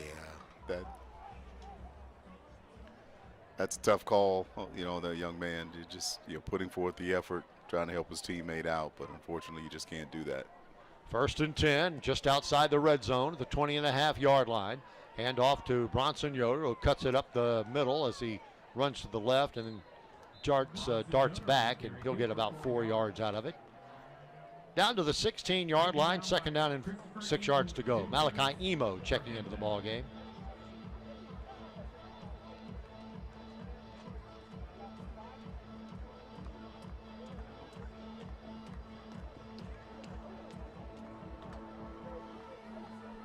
Jay Bronson came off holding that right arm a little stiff. Saw that.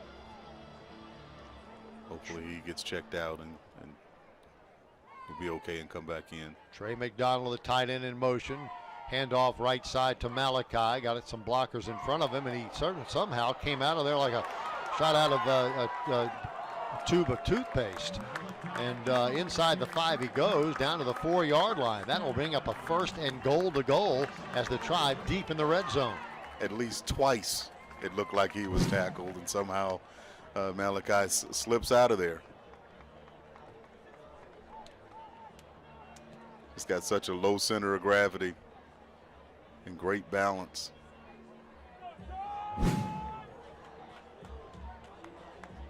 Tribe's had some great running backs over the years, built much like Malachi Emo. Quarterback will pitch back on the left side. That's Emo trying to get the end zone. Now he'll cut it up and in. Touchdown, William and Mary. Touchdown, green and gold. Malachi Emo with his second touchdown of the day and his 25th in his great career here at William and Mary.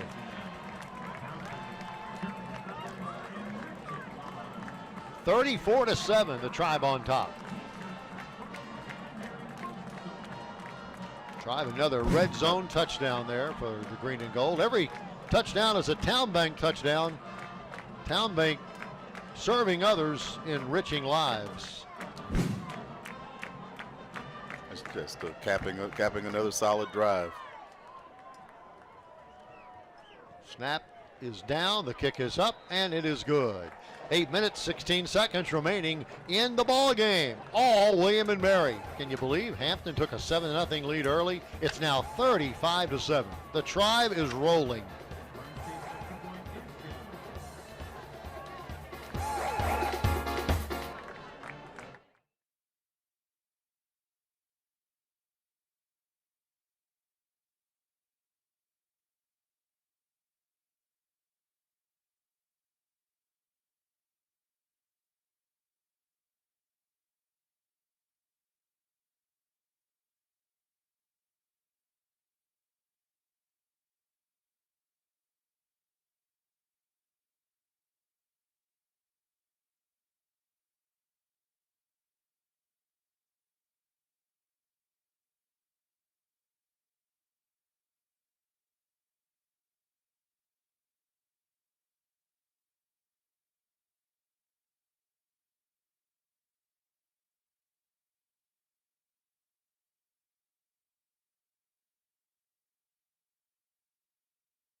.8:16 left in the ball game. It's all William and Mary, 35-7. Talk about all William and Mary. How about the Athletics Foundation inviting you to its signature event and premier auction, the Lord Botetourt Fair, on February the 15th.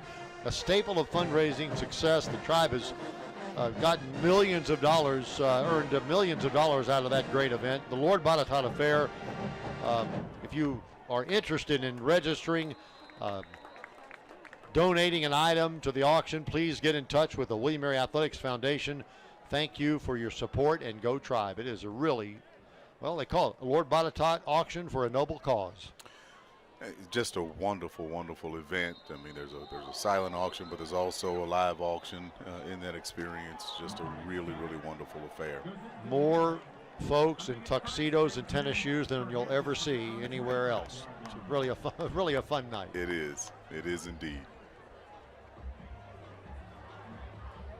And tuxes are optional, by the way, so there's that. But,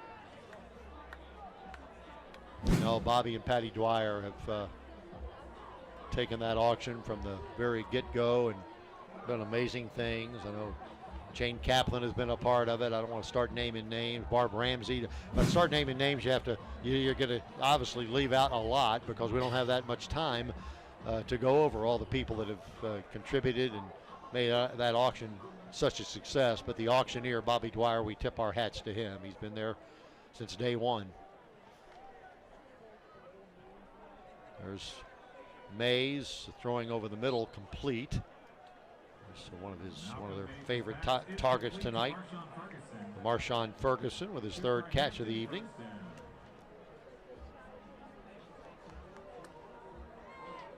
Obviously, at this point, Hampton's really got to try to go with some pace and try to move the ball down the field pretty quickly. Tribe pressing him too. They're not giving a whole lot of room as that ball is thrown incomplete to the left side of the football field.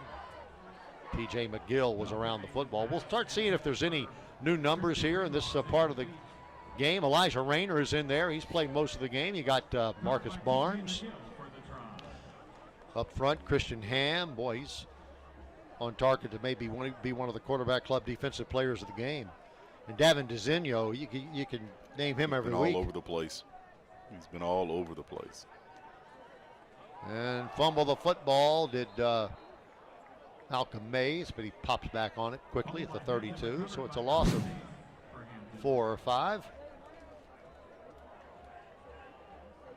Looks like a decent snap. Yeah, looks like he. I couldn't tell if he got the running back's elbow with the ball or not. He's just going to try and flash it in there, and just looks like he lost the handle when he did. 3rd down and 16. Deep safety is Marcus Barnes. Back to pass the quarterback. Quarterback going to run that. No, he's going to pass it downfield and throws it low. Low and away, and the Tribe will force the punt.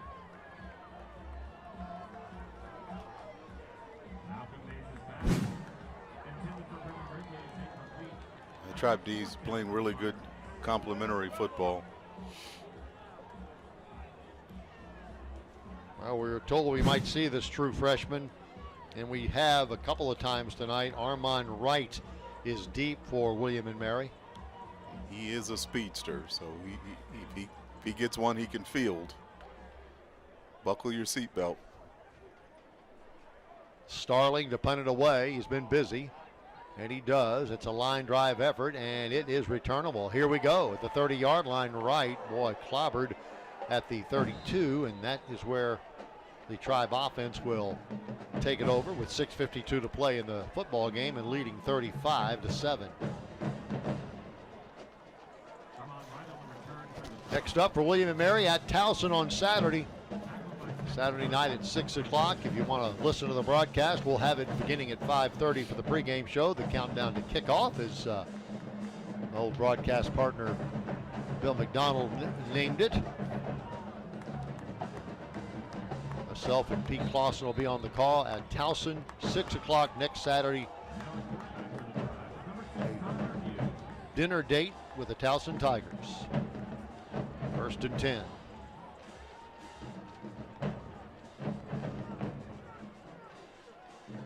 Carson Jenkins to the near side.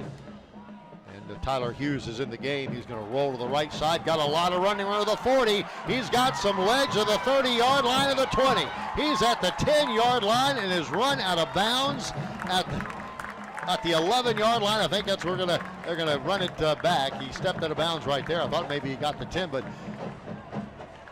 how about Tyler Hughes? That young man reminds me of somebody from years ago.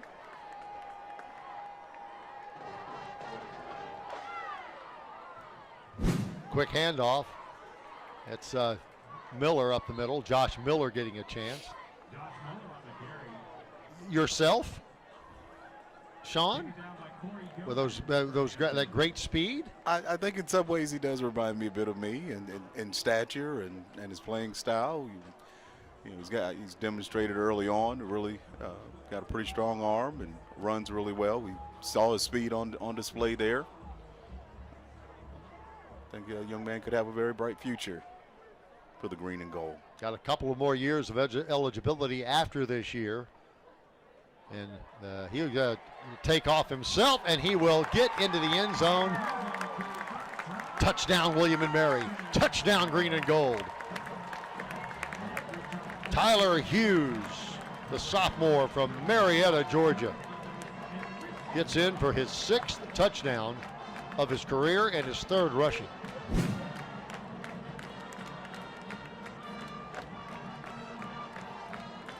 It's like nobody thought he'd run the football again. He was kind of wide open. The quarterback is often unaccounted for.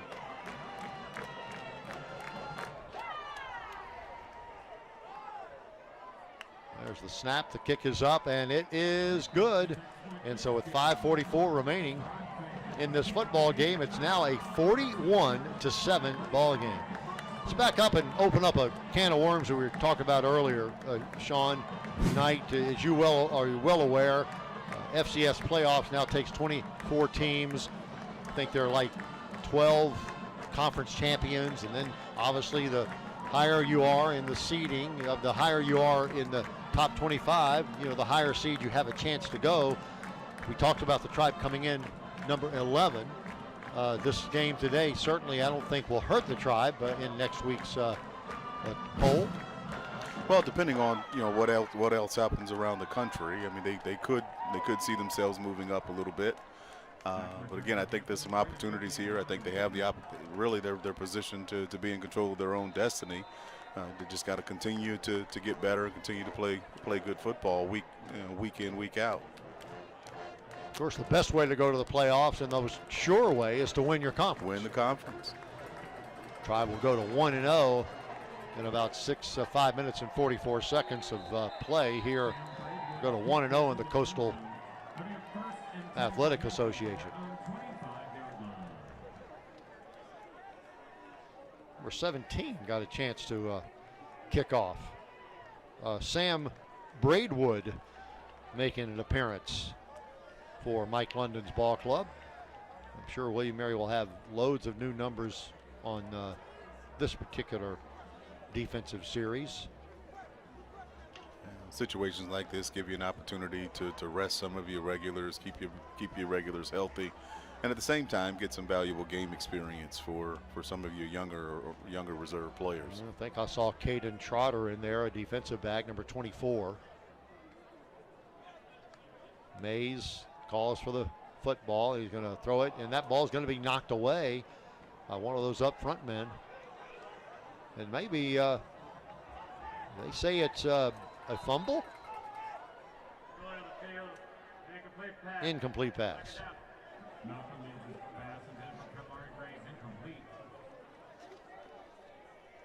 I'd like to see who knocked that football away. It looked like maybe it wasn't. It wasn't knocked away. Maybe that was just he lost control of it. Yeah, he just lost control of it. But clearly a pass, Coming Sean. forward, yeah, clearly a pass.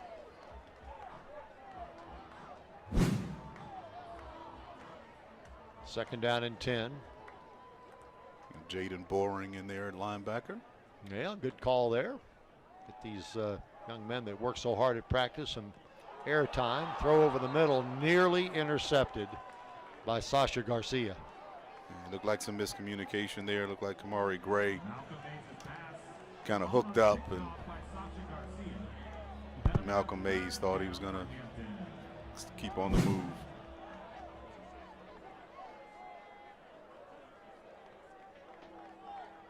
Sasha really upset at himself. Redshirt freshman out of Potomac High School in Clinton, Maryland. To bring up third down and 10 for the Hampton Pirates. Back to pass. Goes Mays, setting up a screen. That is complete. 30, 35-yard line. And running out of bounds of the 40, and that'll be a first down. And a flag goes down. Late flag goes down. I think that one was kind of early. I think they might get Hampton for a hold. Donovan Shepard made the catch. Holding. Hoffman, number 11. 10-yard penalty. Third down. Right you are, Sean. So they'll negate that nice play.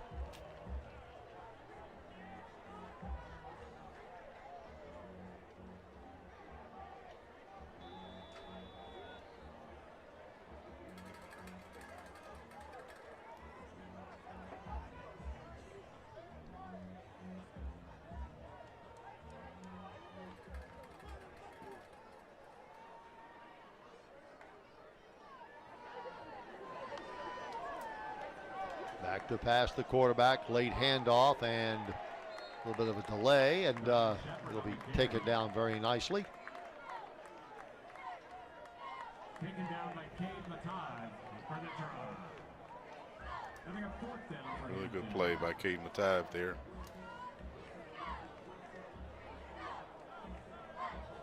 So it's fourth down and 4, and the punting unit on the field for the Pirates. Arman Wright deep for the Tribe. The kick is away. Low line drive effort. Ball is going to be taken on a bounce. And put down pretty hard was Arman Wright. And the Tribe offense on the field once again. Tribe from the get-go of this game trailed 7-0. You thought, okay, this Hampton team, we thought a lot of them coming in. They were 3-1 with 3 straight wins over Howard, Norfolk State, and Virginia Union, but Tribe said not tonight. 42 unanswered.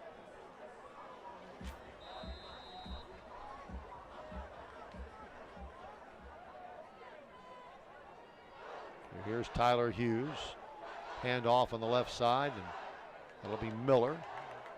Plow forward for about 5 yards, out to the 33, maybe to the 34-yard line. Second down. Tribe will be in no hurry. A.J. Woodard there, leading the way.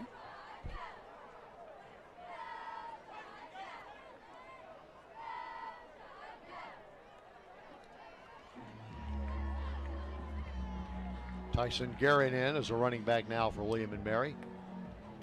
Josh Miller was limping off the field here a moment ago.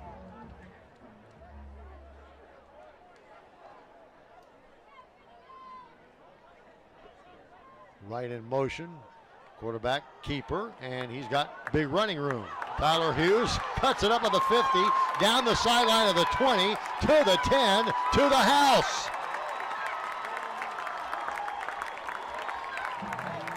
Sean, I'm going to begin to agree with you, my friend. He does remind me of your speed, your agility. Wow. I mean, he came in versus VMI and took the Tribe like 75 yards and got a score. Yeah, that young man he's got a bright future. Well, I'll say this, if Coach London says, call off the dogs, we do not want to score anymore, he's going to have to take Tyler Hughes out of the game. 3:15 left in it. The extra point is up and good, and hey, let's give credit to Eric Bernstein. He's kicked a touchdown and extra point worth of extra points. He's put in a full day's work. He has. 7 points for Bernstein. Here's right into your living room, Tyler Hughes. Says, I got 2 tonight. Just want to give a shout out to some of those reserve offensive linemen who came in and just kept the party going. Please do. Yeah. Cameron Fry, A.J. Woodard in there, Hayden Rayleigh.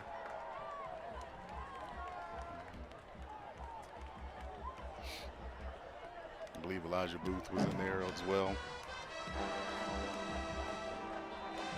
As a teammate, you've got to love seeing the guys that you practiced against all week long. The guys are very frankly looking for your job. You got to be happy that they're doing well. Absolutely. I mean, everybody works so hard together, pulling in the same direction with the same objectives and goals in mind. And so you like to see your teammates get an opportunity in a ball game like this to play and be rewarded for their hard work during the week. 49-7 in front of 11,317. Next week, the Tribe goes on the road at Towson. Not home again until the 19th of October. Take on Campbell in a big CAA event.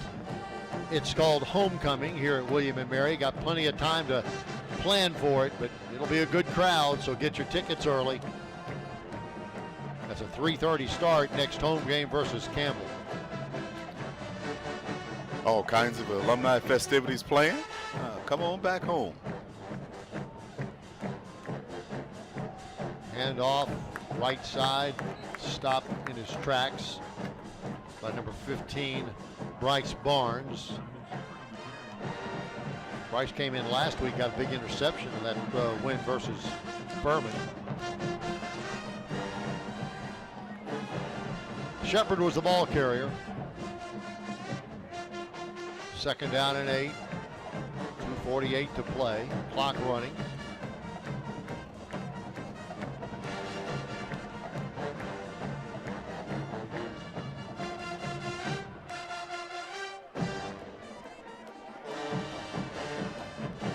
And the handoff goes to Shepard again, and he's hit in the backfield.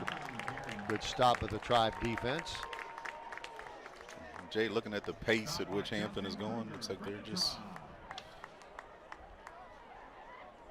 Justin Kruger made the stop for William & Mary. I don't think Hampton will be in any hurry to get a play off before the 2-minute warning, so we're going to take a break.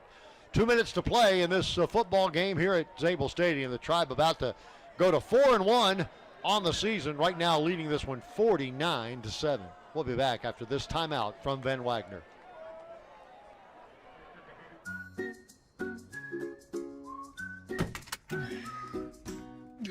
All buckled up, let's go. Tuition Monster, how are you here already? She's only 2 days old. And that means there's only 6,720 days till she's off to college.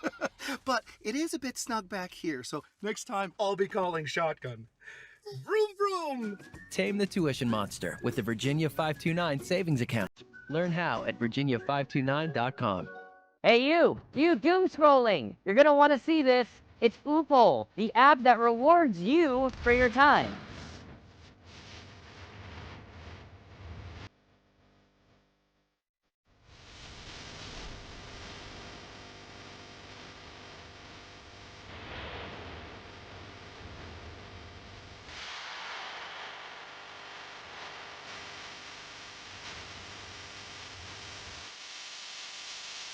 William & Mary Athletics would like to thank the following partners for their continued support.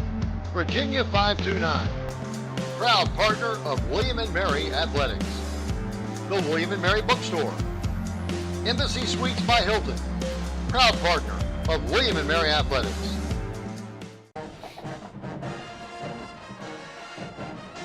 Rob Turner, the outstanding SID for football at William & Mary, has just passed along this note. The Tribe has 435 yards rushing this evening. The record back in 2019 versus Rhode Island, where the Tribe rushed for 462 yards. So this is amongst the highest the Tribe has ever rushed against a team, 435 yards. No, we talked about this coming in as one of the keys of the game, with them, really establishing that ground game, and so they've done that very effectively. Since that first drive of theirs, and Hampton, getting the ball and going down and drawing first blood, the Tribe's done a really good job of running the football, and against 435 yards rushing is significant. Yeah. Send chills down the opposition if they looked at these numbers down the road. Upcoming broadcast on Flow Sports, women's soccer versus Delaware at 1 o'clock tomorrow. Good luck to an outstanding soccer program that Julie Shackford has. They're first in the league right now and playing very, very well. ITA Hall of Fame Classic, women's tennis on the 4th and 5th of October. And the punt is away. And that ball drops a little bit short. And it'll be down at the 35-yard line. So a couple of kneel downs, and this one should be all she wrote here at Zabel Stadium this evening. Best crowd of the year, 11,317, if I may say so, probably the best performance of the year. And I don't say that lightly, Sean, because the Tribe has not played poorly all year long. I did the loss at Coastal Carolina. The Tribe played very well, particularly in the second half. Obviously, the victories over the other three teams on the schedule the Tribe has beaten. The Tribe played well, but I think this overall the best game of the year. It's been a really solid game. I think there's still some things that Coach London and his staff will point to make sure that the players are still working at. Had some penalties early on that I think they want to clean up. But again, I think I agree with you. Overall, it's been a really solid ball game on both sides of the football. No, Armand Wright gets a chance to carry the football and a pitch back by the quarterback. Clock stopped with Noah Brannick in there at quarterback. Yep. Now they're going to go. We get the kneel. Yeah, that's right. The prettiest play in football if your team is winning.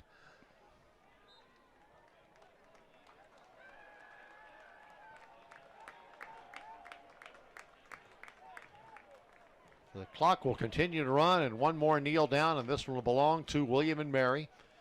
Tribe, as we mentioned, goes to 4-1 on the year. The Hampton Pirates now go to 3 wins and 2 losses. By the way, from this point on, every game is a league game, so the intensity rises when you get into league play.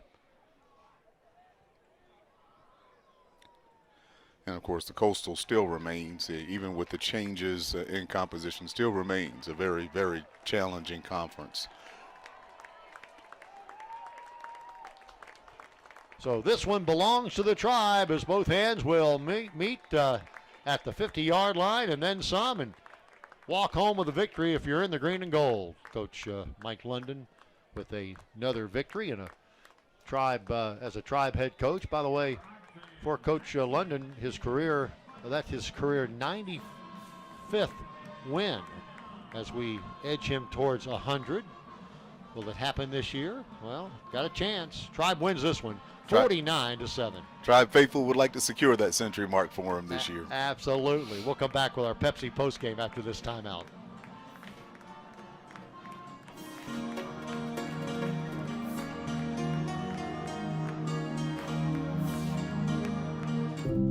There's a new home for care in Richmond. A hospital for kids unlike any other. Because in your child's life, you'll never know when you'll need help. You'll never know who you'll need. You'll never know what is possible.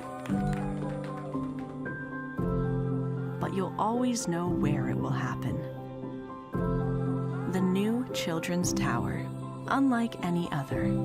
A1 American keeps your plumbing perfect at your home and business. Fix those leaky toilets and faucets, dripping shower heads, water heaters, and slow drains now. Book before 5 p.m. Monday through Friday and get $75 off. Hurry, this offer ends September 30th. Homeowners and businesses, don't delay. Schedule your A1 American HVAC fall maintenance today, especially if you've had cooling problems this summer. Right now, get $650 off any replacement AC and heating system. Hurry, this offer ends September 30th. William & Mary Athletics would like to thank the following partners for their continued support.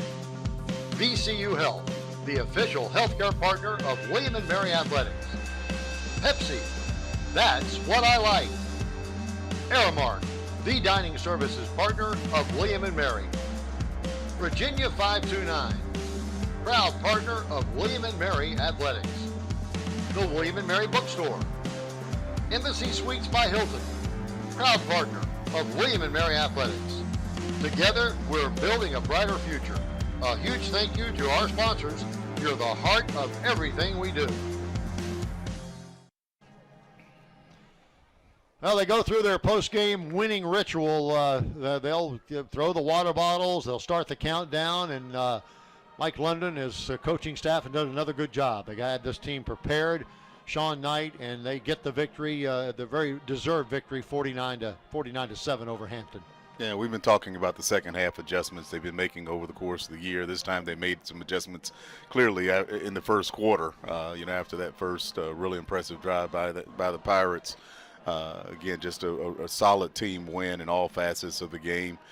We saw the defense, playing solid team defense on the back end, complementing the front end, getting pressure on the quarterbacks when they threw, covering very well in the back end, and doing what Bo Revel really wanted to see is to see them being disciplined in their gap defense and making plays There's Malachi Emo. Yeah, I was going to say spoiler alert. He's our player of the game. Spoiler alert. When we see the highlights in a moment. But please. Oh, here we go.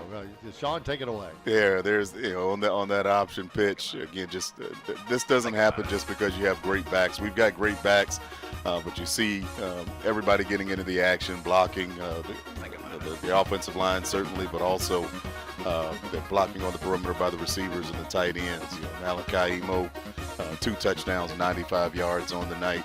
Just a really, really good night. And again, on any given night, we're talking about Bronson Yoder, we're talking Darius Wilson, we're talking Hollis Mathis. There's only one football, but somehow they managed to spread that one football around that everybody, as I said several times tonight, everybody gets to eat. Congratulations to that young man, and congratulations to the Tribe. Just a really solid team with team victory tonight. Thank you very much, Sean Knight, for an outstanding job this evening. A couple of sacks for William & Mary tonight. Sack to give back, 2,000 meals given to our good friends. Actually, 3 sacks, I've been corrected. 3,000 meals. Let's not go short on the meals, certainly. Our friends in need them, courtesy of the Food Lion Feeds program to our neighbors in need, to the Peninsula Food Bank. So the Holla Scream is coming up here. We talked about that